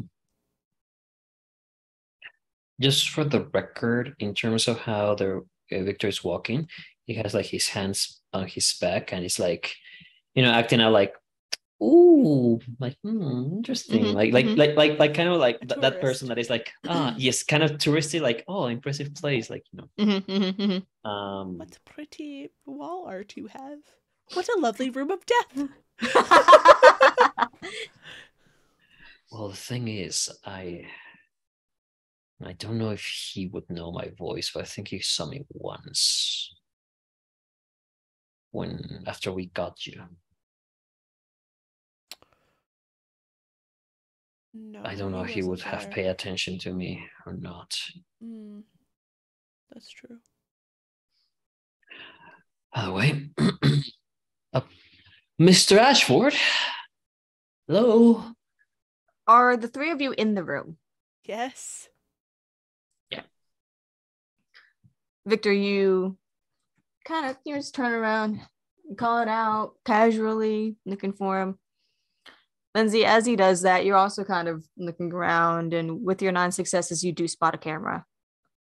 At the same time you spot this camera, the floor vibrates. The walls shake. The wall where you saw the track shifts. The door is covered. The window slots. The doors slot. And where the wall shifted is an alcove.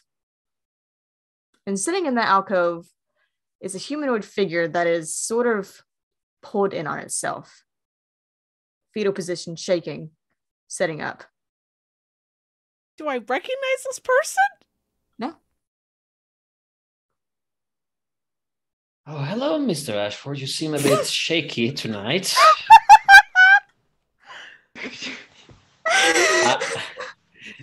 Victor says as he gets in the way of Lindsay, if this thing comes in, has to go in front of him first. The second you speak, it lifts its head up.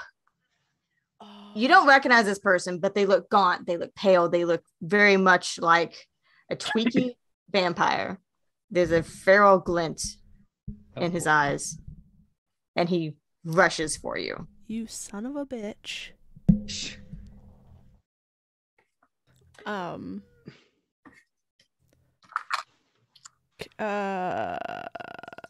So, if he rushes right at us... Can I pull Victor to the side, dodge? You can roll for it. Victor, what are you doing? How are you responding? He's bracing for this thing to arrive at him. Okay. And as soon as he gets how to describe this. I assume he has hands forward, right? Mm-hmm. Yeah. So as soon as he comes in, move right hand to push both of its arms to the left side Mm-hmm. to grab him, and then throw him, like kind of do a. I don't know how to describe it. It's like basically throw him to toss him. Yeah. Use that same momentum. Redirect and throw. Give me uses momentum and just yeah. Lindsay, how badly are you trying to push him out of the way? If he'll go with me, then I'm not going to force Victor to do this. Okay. So it looks like he's pretty, unless Sekarain says otherwise, it seems like he's pretty bent on redirecting this person. Yes, to.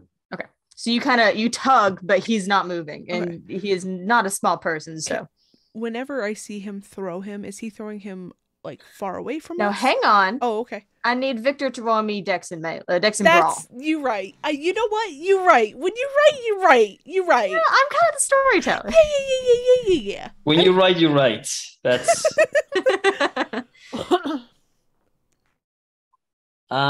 Okay. 3 successes. Oh. So you managed this person, this presumably kindred, snarling charges at you. You manage to redirect, but when you go to throw, he swings his arm up and kind of holds, and so you guys are sort of locked. And he's like snarling in your face, hissing. You see the fangs are extended. He looks sallow. He looks bad. So, question. Mm-hmm. Are they arms, like both arms locked kind of thing? Basically, yeah. So can I scoop up under Victor and stake? Sure, roll for it. Okay. Well, what do I roll? It is strength and melee. Strength and melee. I only have 5 of them. Okay. That's okay. Okay. Ah! Don't fail me now. Oops. Oh no. Miss a crit. No. Really? Yeah. But 7. 7? Yeah. Okay. Let me double check. Because if I remember correctly, where's the staking thing? Where did it go? I thought I had this marked. Apparently I did not. It's like you have to have a margin of 7 successes, if I remember correctly. Oh. It is a called shot. Okay.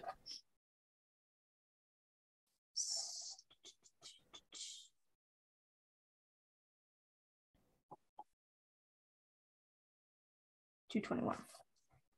Oh, excuse me. I did that last time. I should have this marked by now, but I don't.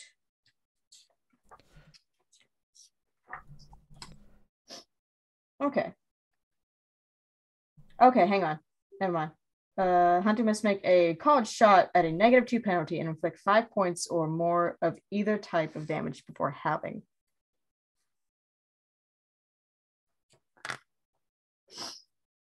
So you got 7. Mm-hmm. Okay, so your margin is only 2. Okay. Do you want to spend willpower, or is that as high as you can go? Okay, so it's a margin of 2. Mm-hmm. So you would need 3 more successes. I would need 8? You have to have a margin of, well, yeah, you have to inflict 5 points or more of damage of either of staking damage, basically. Okay, give me, sorry, I'm a little confused. So I rolled 7, but I needed, how much more do I need? Because the only thing I could do is roll 2 blacks and hopefully get another crit, but... Right. I got 3. Okay. Oh, okay, that's where I was confused. Yeah. I didn't know that you got 3. Yeah. Okay. Yeah. Okay. Let me look at something real quick. I don't remember what some of my shit does right now.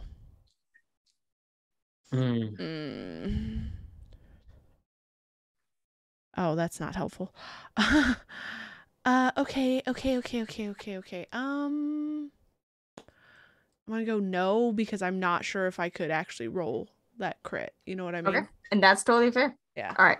So you duck up in between these two and go for the stake. Yeah. You get it in, but you don't have enough room or leverage to push it all the way in. Yeah.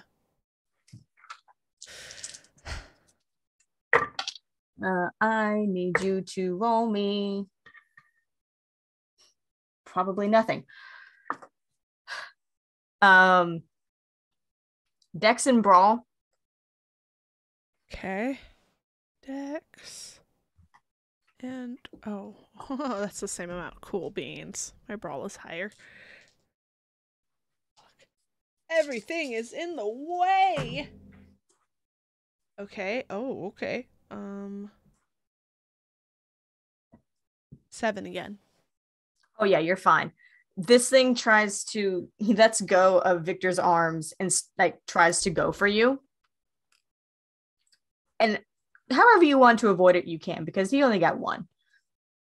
Okay, I'm going to kind of slink back. Mm-hmm. Also, can I go ahead and activate toughness? You can. Is that a rouse check? I don't think that one is. I think Swayable Mind is. Unswayable Mind is passive and toughness is a rouse check. Okay, I can. Basil and Victor, what y'all doing? I'll let Basil Success. go. I already had. Okay. Let's see. Lindsay tried to stake, and I was gonna shove it away from them, but the three of them are in pretty close quarters. Yeah. I got an idea. If you want, I tell you, like, sure. Now that it kind of moved and it's going for Lindsay, move behind it. I'm gonna grab it. I'm behind like it. I'm gonna grab it by the hair, and I'm gonna take my knife and I'm gonna like just jab it in the back, the skull here, and just. Okay. You're gonna go for the zombie, but it's. You're gonna go for the stat kill. Yeah. Oh, shit. All right. That is going to be strength in melee, honestly, but you do get an extra die because it is small blades. I studied the blade. You studied the blade. So that should be 7 you said it dice. was strength? Let's see. Yep. Strength and melee with your specialty.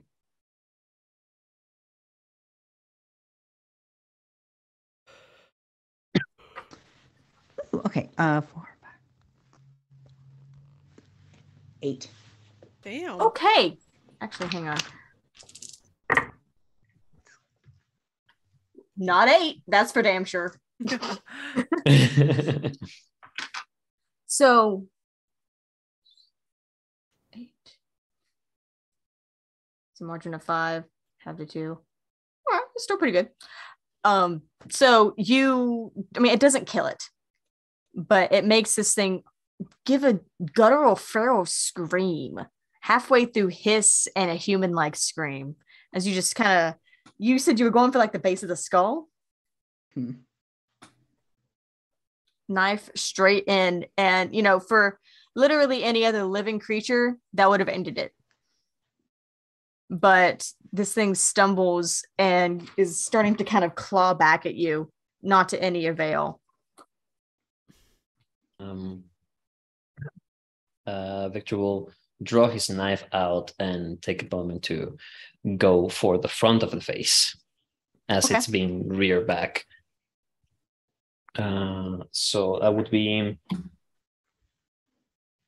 actually the stake is still in his chest, or yes, but only barely. It's kind of like flopping around. Yeah. Victor, give me a hug. Give me your arms. No, yeah, just blade into the skull of this thing from the front side. Okay, roll for me. Dex and melee? Yes. Oh. Let's see shit with this. 2. 2? Mm-hmm. Oh God. Messy crit. Oh no. All right. You go to stab at this thing, and as wild-eyed and feral as it is, it sees you coming and it just kind of ducks. And it goes under for your side and kind of grips your side and just trying to push you down. Okay. Gets you down to like a knee. You're not fully prone or anything, but like, Lindsay? Okay. Stake still in chest? Barely. Okay, cool. What I would like to do is basically kick that stake deeper into the chest. Strength and brawl. College shot.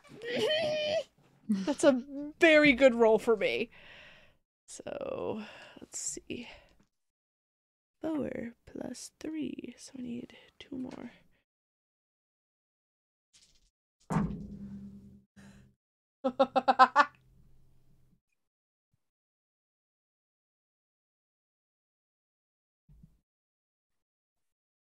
$10. Jesus. Messy crit. How do you want to do this? So I see Victor go down. I basically put my hand on his shoulder and kick that leg up as high as I can with that stake into the chest. I think you lift and kick down. Yeah. Yeah. All right. So you hit a bullseye with this thing, and with the momentum, you shove it into the ground, and your heel is on the edge is on the butt of that stake, and you shove it down in through to the floor. And it goes from wildly flailing and snarling and hissing to a sudden complete stop. Eerily still.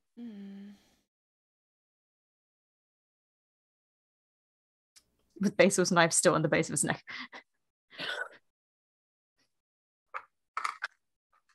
Thank you. See, you still can't fight your battles. My battles? No, not. She's looking at the camera when she says that. Okay. God. There's a blinking red light at the bottom. But no response. Except that the walls do shift back. Okay. Who makes a house like this? H.H. Holmes. Guess he's been watching your streams. Yeah, I know what you've done. This is your fault. This is not my fault. God, this is H.H. Holmes' fault. He's the one who built that. Mm-hmm. So the blockages retreat over the 2 doors, but not the window. That's fine. We're not gonna go anywhere out of the way.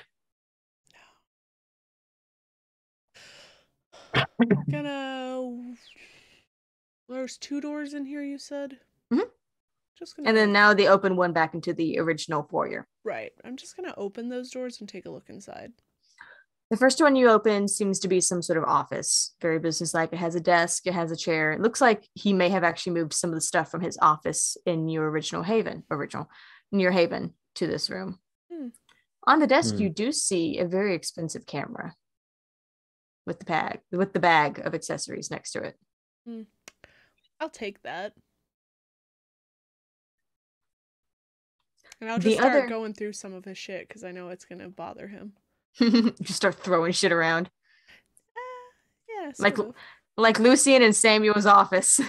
Yeah, it's a little bit. The other door you open, it's a room that is much more sterile looking than the rest of it. And there's a wall of monitors and a computer at a desk that is empty. On these monitors, you see images of rooms, presumably in the house. Mm. And in this room, there is another door at the far end. I'm going to scan all the rooms first. Actually, give me wits and awareness to do so, or wits and investigation. Let's do that one. Victor and Basil, are you guys going to do anything?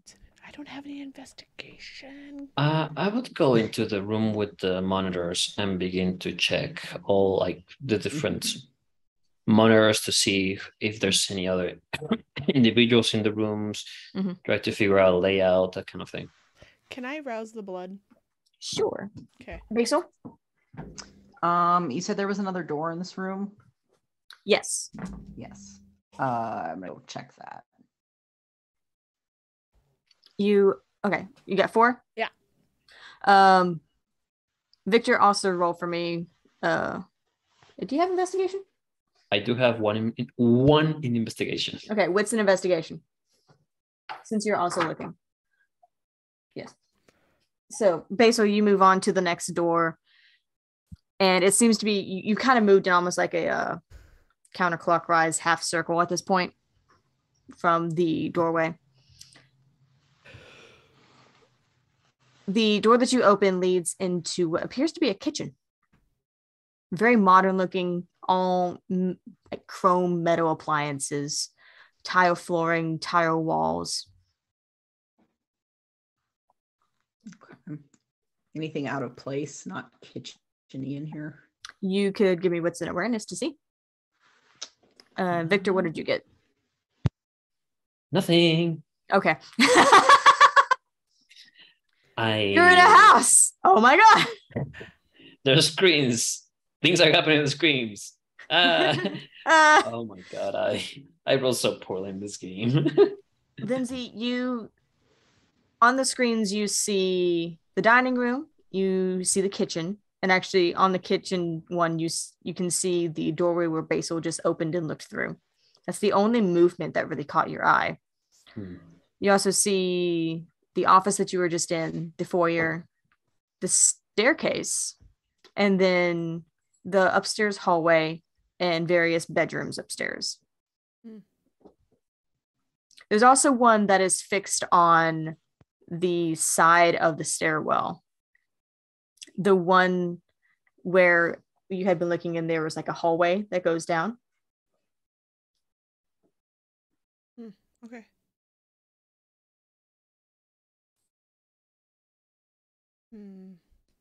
Is there any way to turn this off? You could probably figure it out. Yeah, I'd like to. Okay. From what you don't know that much about security systems, but you can only imagine, it's not that complicated. So roll me intelligence and tech.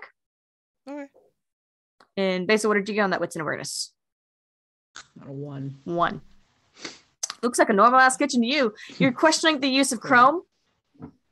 It's a lot of metallic in this kitchen. Fingerprints. He's gonna go into the room more. Probably shouldn't, but I'm gonna go look around. Check other doors. It's very clean, almost unused, which you can imagine in the home of a vampire. There's no reason to use a kitchen. Lindsay? 4. 4? Mm-hmm. Yeah. You go clicky clacking, typing through, kind of clicking through, and you find the command to cut it all off. So you do so. You hit the button, the monitors all shut off. You can see on the computer the program itself is closing. I was trying to look at those monitors. Damn it. There's nothing on them except for Basil's sweet ass. Speaking of Basil's sweet ass, Basil, you're walking further into this kitchen. Yeah, I feel like maybe this is just my intrusive thought, but you could easily just put your hand on the chrome and leave a stain. He's definitely touching everything. No, that hurts me.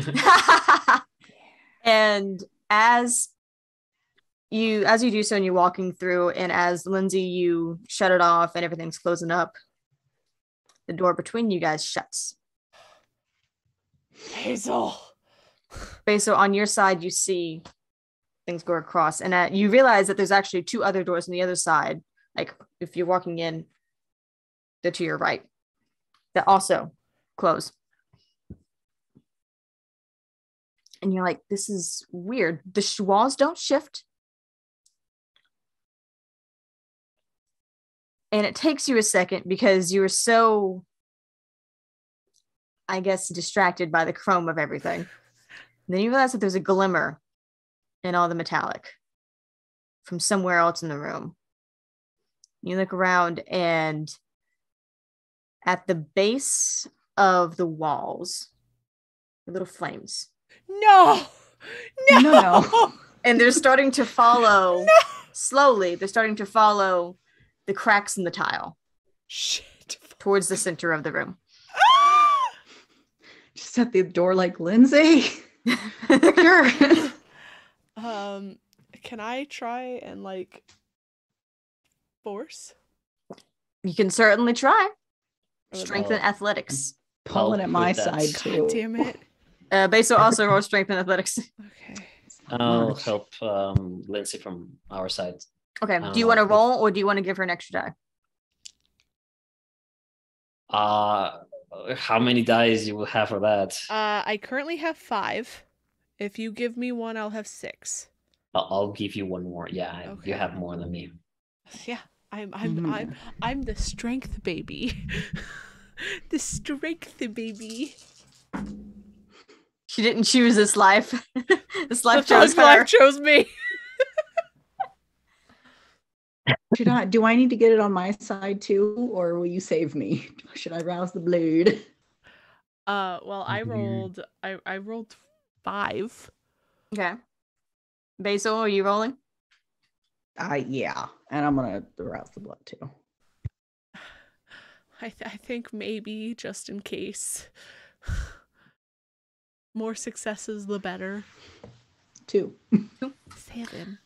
It's hard to get your fingers into the crack there on both sides. Mm-hmm. Lindsay, I feel like you're the first one who gets it. You kind of brute force it open and then manage to start pulling. Basil, that's when you get your fingers in and you start pulling. And it's starting to slowly open. Basil, I need you to give me a willpower roll.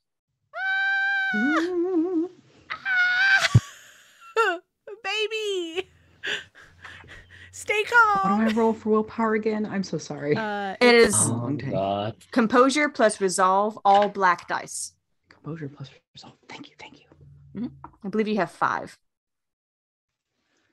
You're so good. Let me work this out She myself. is our storyteller. There we go. Add in 3 plus 2. I'm mad. How dare you use my video games against me? Take inspiration from everything. It's a butt. You're a butt.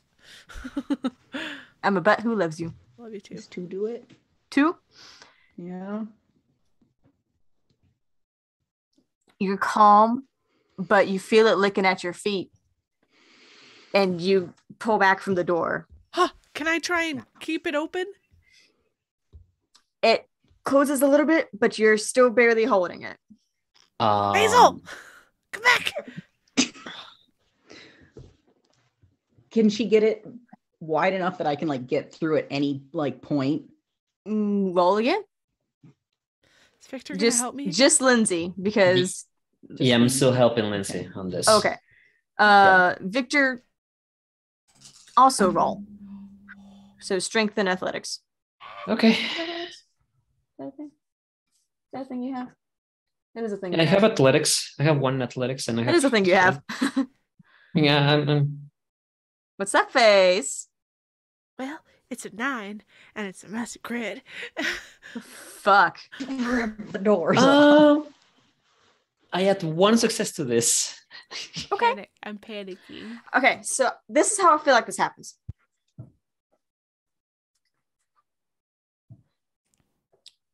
Lindsay, you're panicking.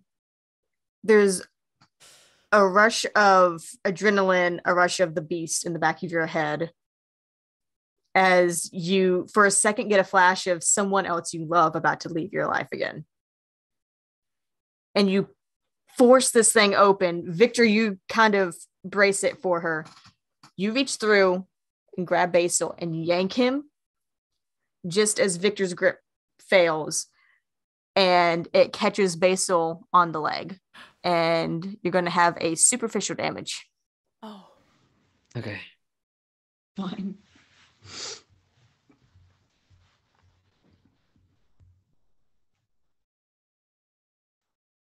Star, can I have a premonition? You can certainly roll for it. I would like to roll for it. That would be a rouse check and wits plus. Wait, hang on.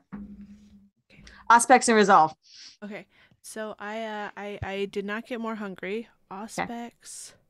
I feel like the three of you all just sort of tumble backwards into the room and like knock the rolly chair across the room. And then we're all just laying there on the floor. Awesome. And then Lindsay has a Raven moment.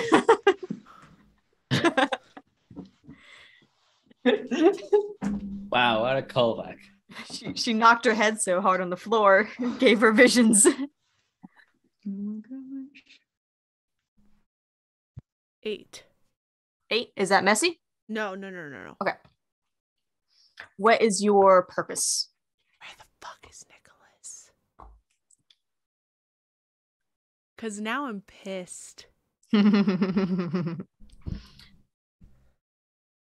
So I do think that that's what happens is you guys tumble down. Lindsay, you kind of knock your head against the floor a little bit because you have Basil and Victor both kind of falling on you. And for a second, you see the video feed that was covering that one spot on the wall next to the staircase. Didn't seem to have any reason for it. And you realize there was a portrait there. A portrait of Danielle. Okay. I'm going to get up. Gently push these two off of me. And start walking back towards where that portrait is. Mm-hmm. You can easily, you go back through the door, through the trophy room, and through the... Holding both of them like children so that we don't get separated. Just show all of you guys separately. You know you have a mouth and you can speak. That's right. And I'm gonna go up to where that painting is, or that Alright, portrait. So you leave the room, back into the trophy room, go back around into the foyer. And instead of going up the stairs, you go to the side. And it's that small hallway, and you realize that the door ahead of you, which is shut, mental mapping and remembering what was on the schematics of like the house and the cameras and stuff. The door straight ahead of you also goes into the kitchen. Okay. It's closed off now. Yeah. You can even feel a little bit of heat on the other side as you stop next to it and look at the Danielle painting. And without even thinking, you pull it down and there's a handle.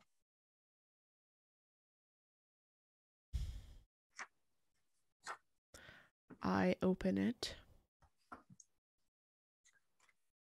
You open a secret door. It was molded into the rustic wood siding of the hallway. There's a narrow hallway beyond it, lit differently, not in a mood way, but in a slightly more austere way.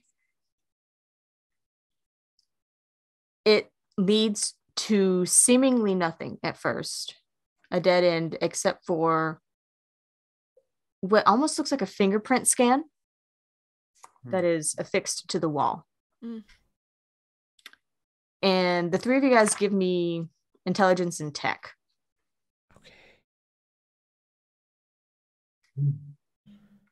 Intelligence and tech. Woo! I don't know what that means, Saccharine. I got 2 successes, which is the best I could ever get in this fucking Yay! role. Because I have intelligence of 2 and 0 technology. It's not your thing. No, 4? he's 5? no. Yeah. Victor, this is a that looks like a fingerprint scan. Neat. No idea what to do with this. I'm just a kid. Maybe I break into this. No. What Basil and Lindsay realize is Kindred don't trigger fingerprint scans. Kindreds don't leave fingerprints because unless you're trying to like take something and wipe it across something, you don't have skin oil. Looking closer, the two of you realize there's a very faint trace of blood on it.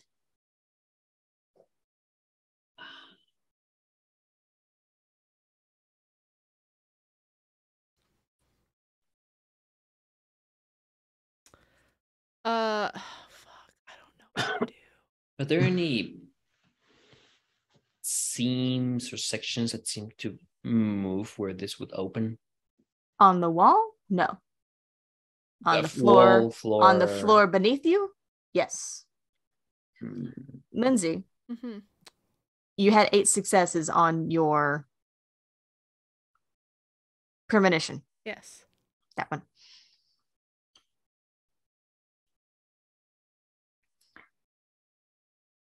When looking at this and when you notice the blood,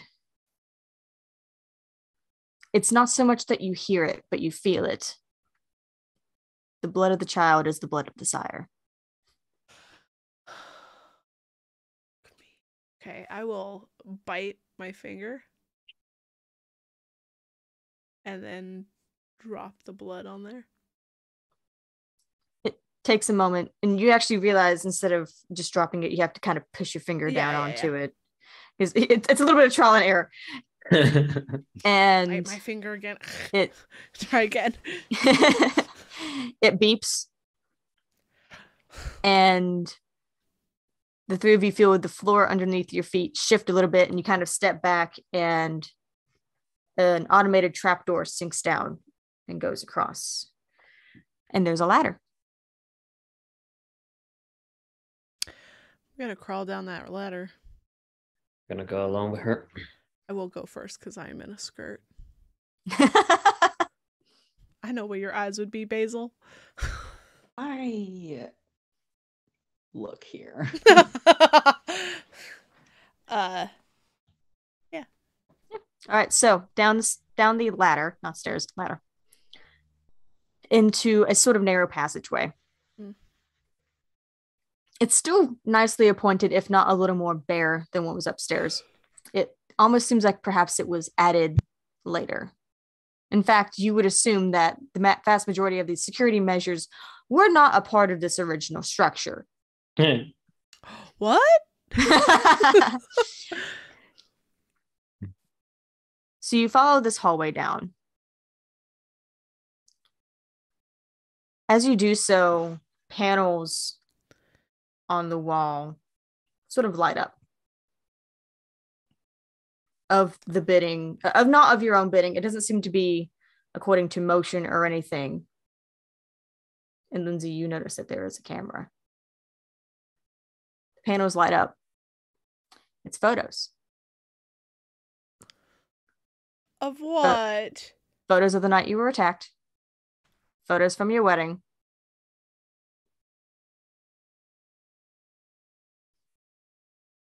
Photos of Danielle.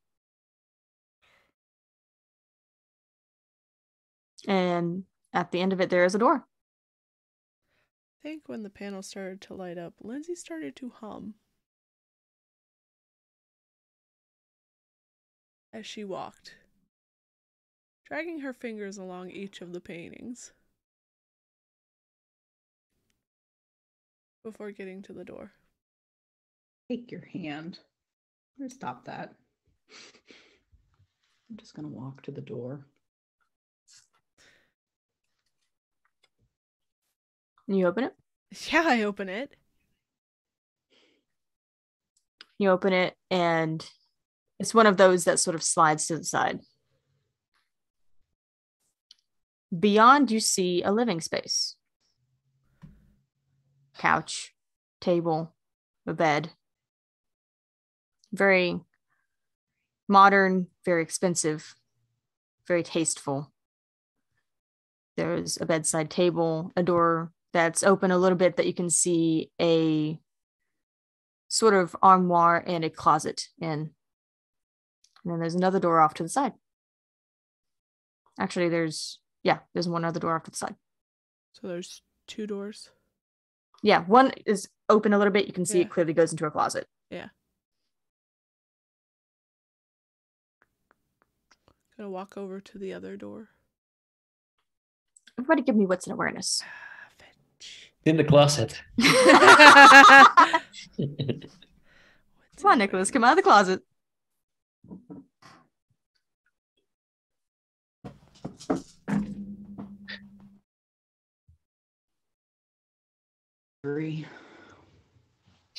Victor? Who? Damn, guys. Listen. 6.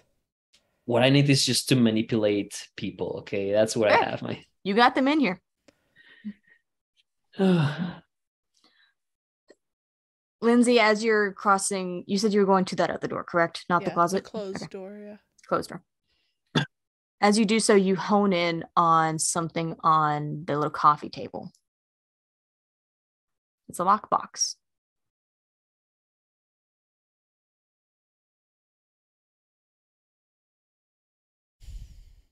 Is it open?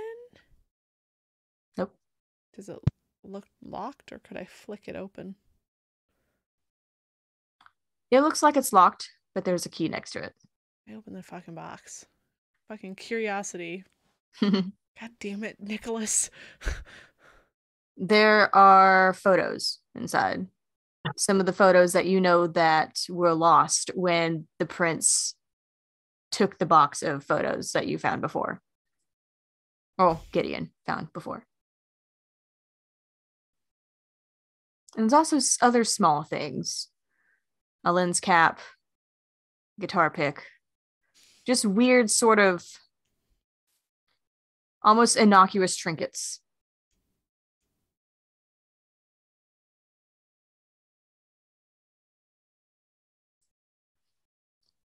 Seems to be a movie ticket from almost decades ago, the 80s, you think?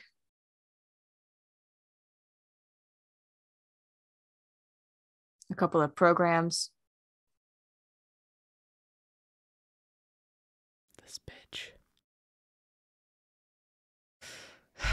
All right. I'm going to go to the door. After taking my guitar pick back, you bastard. Are you leaving the box? I'll put it in with the camera. That's definitely broken by now. I had 2 big men fall on me. As you close up the lockbox and you put it into the bag with the camera, with your, I'm assuming heightened sense is still up. Oh, yeah. You hear movement in that room. A door shutting. Okay, I'm gonna run. Right, you run, you open it, you almost have a small sense of deja vu as you find another security room. The same set of monitors with a secondary window up on the computer monitor. It says override. The door ahead of you is open and it leads off into darkness. I'm gonna go follow it. Oh, I would tell them. I'd be, movement that way. Say absolutely nothing. Use my words that way. Okay. Sorry. Lindsay, you go running. Yep. Basil, Victor, running after? Yep. Running along as good as I can. All right. So you guys, the 3 of you, go running and you find that you're in a tunnel. Concrete, smooth, and featureless with small dim lights up at the top. The 3 of you take off. You don't see anyone ahead of you until you do. Like you caught up with a figure. And as you do, I need Lindsay to make Dex and athletics for me. That is not a good roll for me, Star. Do I have like 2 minutes to bump out and then come back? Yeah. Okay, I'll be right back. 3.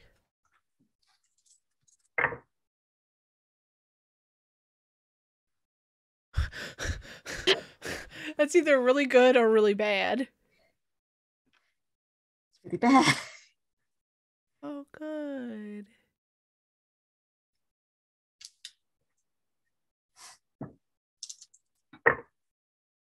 You suck!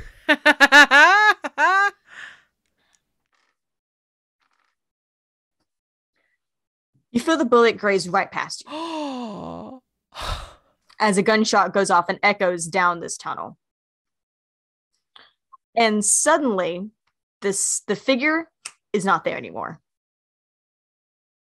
I cast counterspell.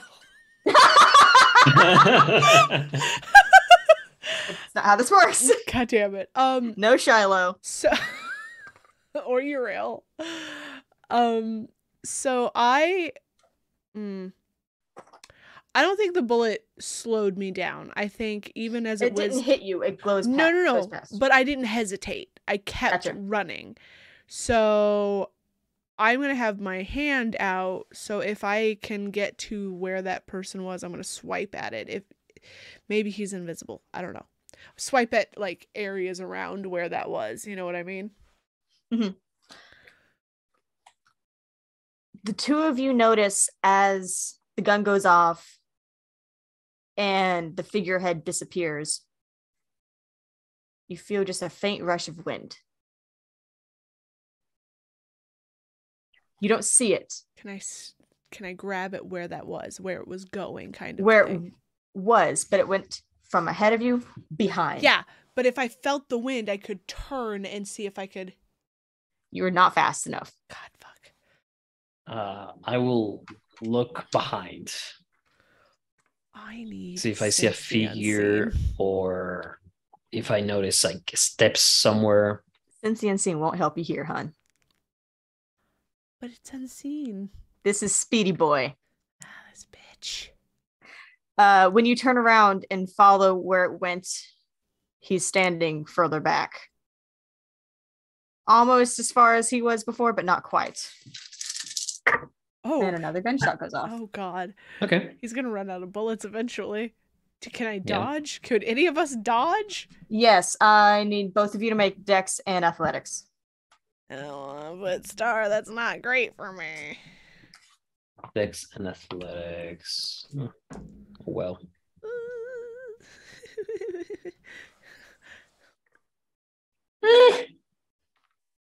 2. My mighty numbers. Star. 5. Messy crit.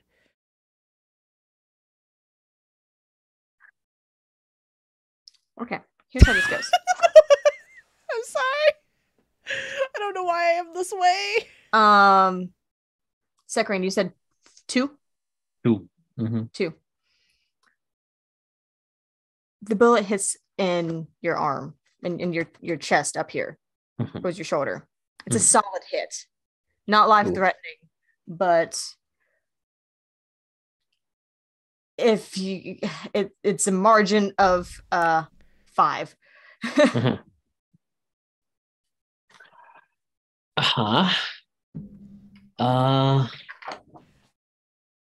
It's just a regular bullet, so we're gonna put you at injured. Injured.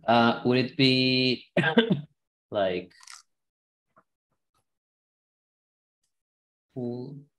is it what's the name of it? It's not aggravated damage, right? It's just regular. Yeah, it's superficial, but it hurts. Okay. I'll recover in a round after that. Yeah, you'll be fine. You're injured, not wounded. Yes. Yeah. Yes. Lindsay. Yeah. You don't think. You raise your gun. Okay. Fire at him. Okay. Give me a roll. Yeah, what do I have to roll for that? Dex and firearms. Oh god, okay.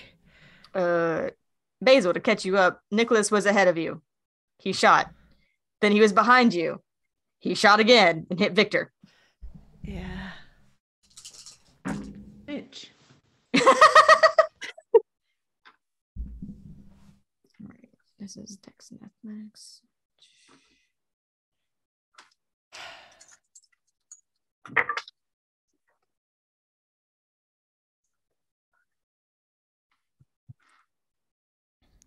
I am going to use willpower to roll. Okay. Oh, okay.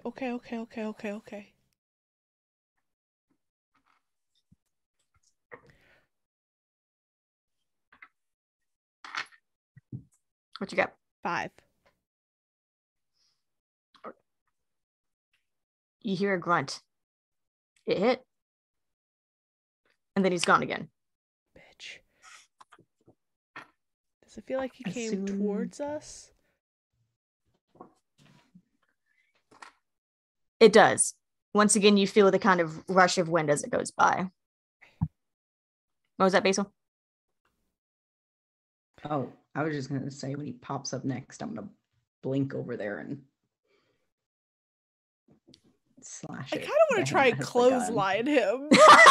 Knowing what he's doing, just both arms against the walls. It's faster than you can see, but Basil, you know what this is, and you can do it. He's doing blink. Oh man, we're gonna race and I'm gonna win. Gotta go fast. Gotta chew. He reappears further down the tunnel in the direction that you had been running, where you first saw him.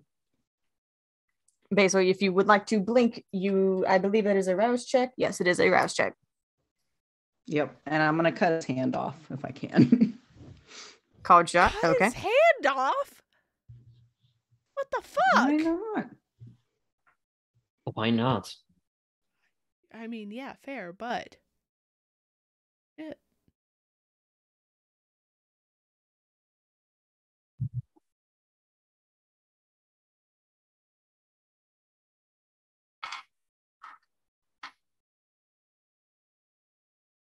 Can I use a willpower on this? Yeah. Well, hang on. You're doing a dex and or strength and melee, right? For the knife attack, I'm assuming. Yes. Yes. Okay.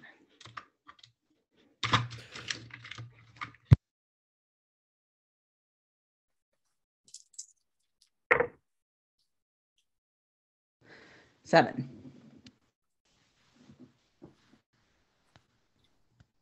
I got all successes and I still don't have that much. You don't cut his hand off though. But what happens is I feel like you start to kind of go for it and he reacts quickly, but kind of catches the knife in his hand. I'm gonna hiss at him. He just bares his fangs and snarls back. And actually, since you're right there, how about no? How about no, Star? How about you leave my boy alone? Or how about his boy came to him? Your boy came to him. Sorry. His boy came to him. How about you give me a composure and resolve check, Basil? Oh, fuck. What Composure does that and mean? resolve? Why? Willpower. Great at those. Oh, no. Oh, no. I'm going to steal Kaz's D20 lamp. Amazon. Oh, of course.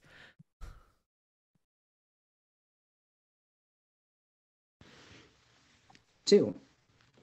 Yeah. Oh no, that's a lot of dice. That's a lot of dice. Holy shit. I know how to play my characters. Oof. Hachi machi. But I like being a dummy dumb.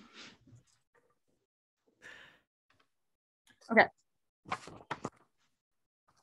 My cups are gone. Shit.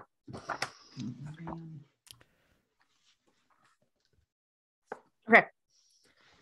He snarls back at you and you lock eyes.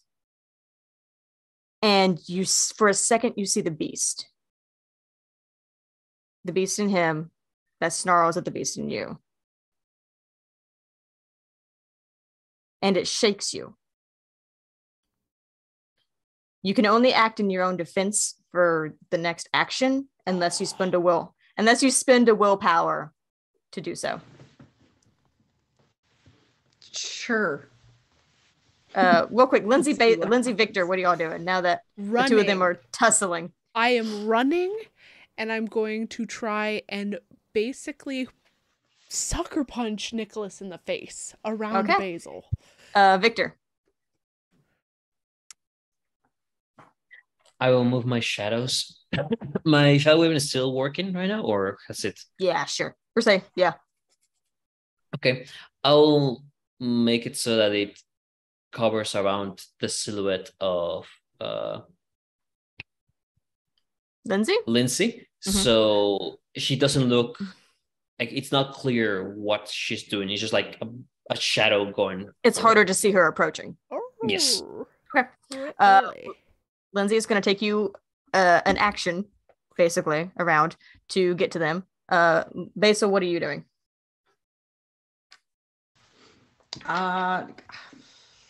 Didn't like that. I'm going to try and bite him.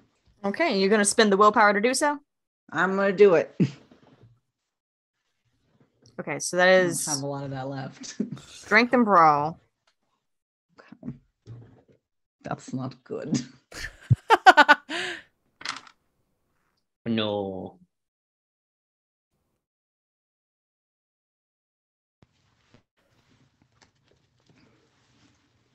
It's nothing.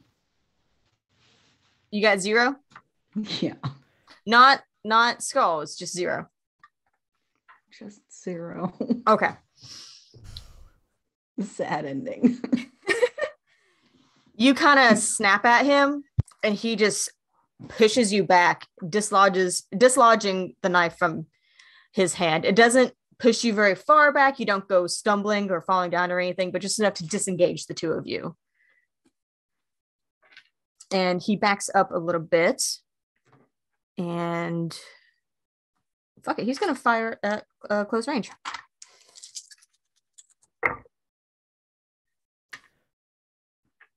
Give me Dex and Athletics, Basil. Come on, Basil. You got this, buddy. I believe in you. I believe. 4. Okay. The bullet grazes you in the ribs. I really and like you're gonna take you're gonna take 1 superficial. That's a slash Cool. instead of a X. Okay. Add that to my 1. Lindsay, this is about the time that you are arriving. Momentum, fist to face. All right. That is Strength and Brawl. Yeah, I know. Let's see. 4, 7. Come here, all my dice. God. Would she be receiving some sort of benefit from the shadows obscuring her? Yes. On my end. I'll account for it on my end. Okay.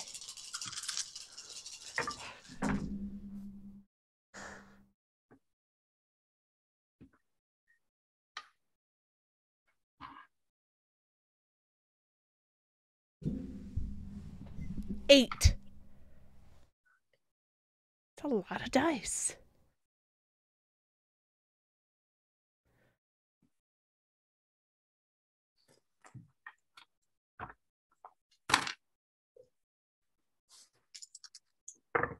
Fucking willpower, really? Not worth it. Not worth it. You punch him hard. Oh yeah, there's no pulling punches with this. Are you motherfucker. doing the superhero bam kind of It thing? basically like up in the air? Yeah, sort of jumped off the wall and came down at him. Yes. Yeah. Around Basil, so like across the face. Yeah. And he drops. Not like he's knocked out or anything, but he goes down to a knee immediately. And he is definitely staggered. Good.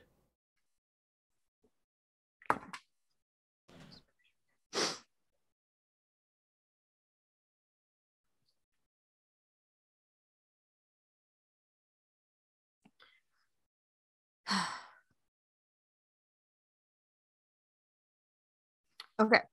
Okay. Victor, what are you doing? First question. In this round that has passed, would I recover from my injured state to hurt? Yes. Okay. So I am. You're bruised or whatever it is. Yeah, there's bruised, then hurt, then injured. Yes. Okay. So yeah, then hurt.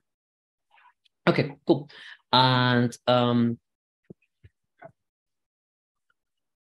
well, I will draw my gun out, begin making my way over there, and how Liz is in the way of the shot, right? Oh yeah. Yeah. She's standing over him, practically T-posing for dominance.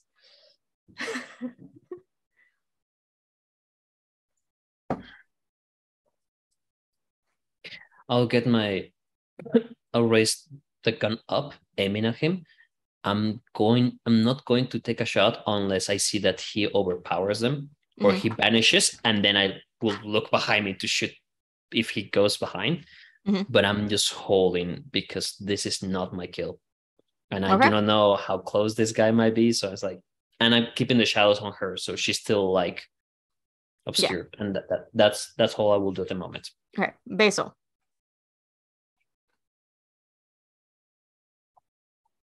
What you doing?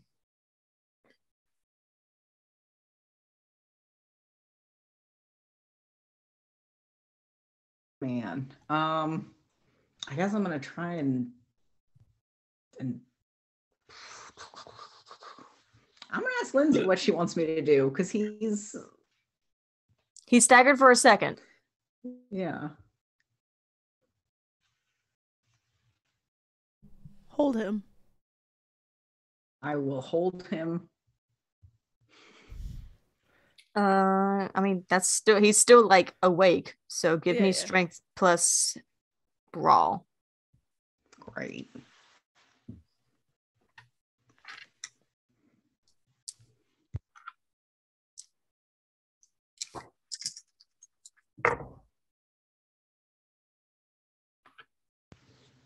Two.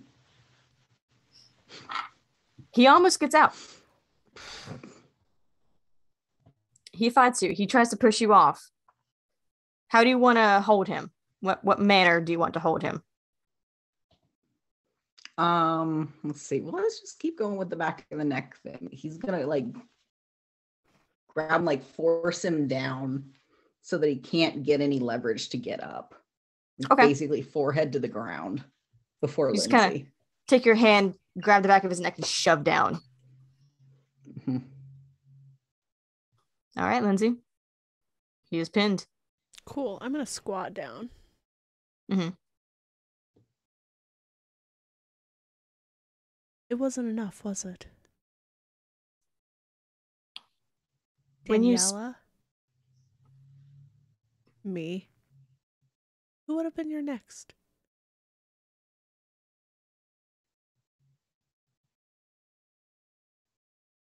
When you speak, his eyes go from fury, hatred, to wide.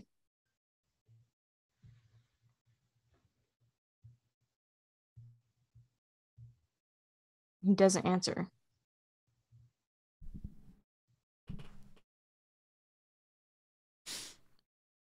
I am going to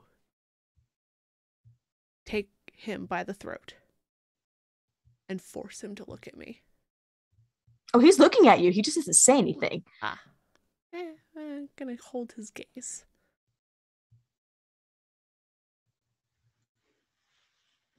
I want you to remember this in death, that I am the one who took your life.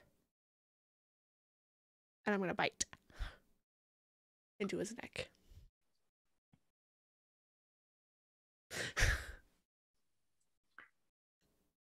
As you lean in, he does finally speak. Mm. You can erase my memory that you took me, but you can never erase your memory that I took you.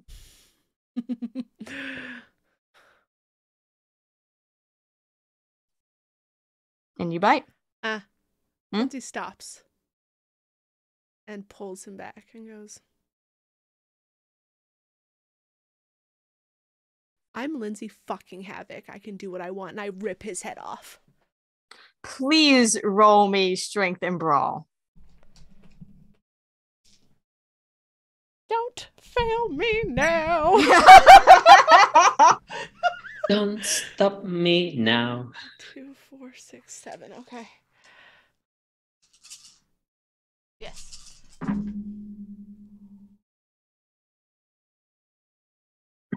Oh my god! Come on. Is it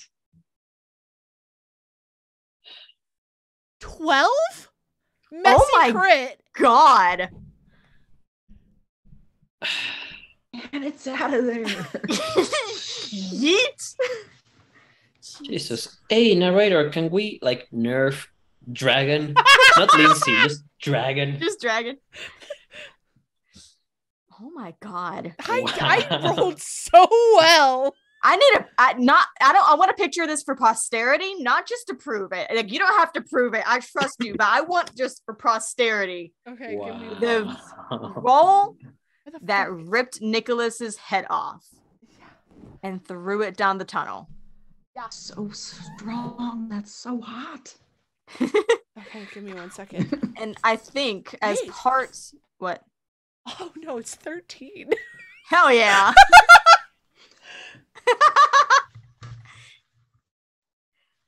And I think as part of your messy crit, you rip, throw, and then just drain whatever the hell else you can out of his the whatever's left of his neck. Uh-huh. It's messy, it's splashed everywhere, it's all over your face and your clothes, but you don't care. And his body crumbles as you do so.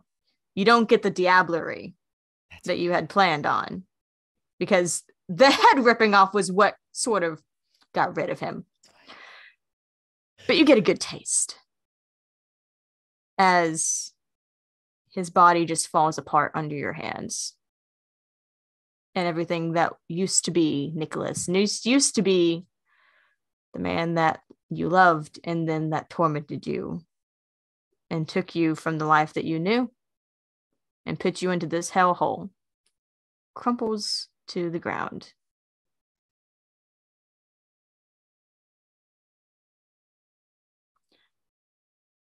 And I think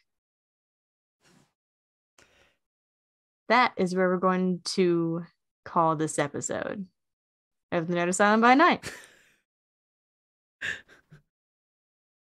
Thank you, everybody, for joining us. Please follow us on all social medias. That's the Nerd Asylum on Twitter, Instagram, Facebook, and TikTok. You can follow this show specifically on Twitter and Instagram. On Twitter, we are NA_by_night, and on Instagram, we are NA by night. Dead, deceased. Join us in the Discord where we could talk theories, or you could just tell everybody could tell how hot Lindsay is ripping off her husband's head. You know, it'd be what it'd do. Not husband. Ex-husband. Sort of. Sire. The bastard that's dead. The bastard. The bastard. I didn't diablerize him. Kind of bummed, but also I think it made more sense. That was still pretty fucking satisfying. Yeah, very satisfying. But yeah, we will see you all in 2 weeks to find out what Lindsay gives to Gigi, I guess, is the next thing we'll do. I really want to draw. Right. I really just want to draw Lindsay covered in blood. Do it, coward. Okay, I will, coward. Anyway, thank you, everybody. We'll see you next time. We love you guys. Stay nerdy. Bye. Bye. Bye. Bye. Da, da, da, da.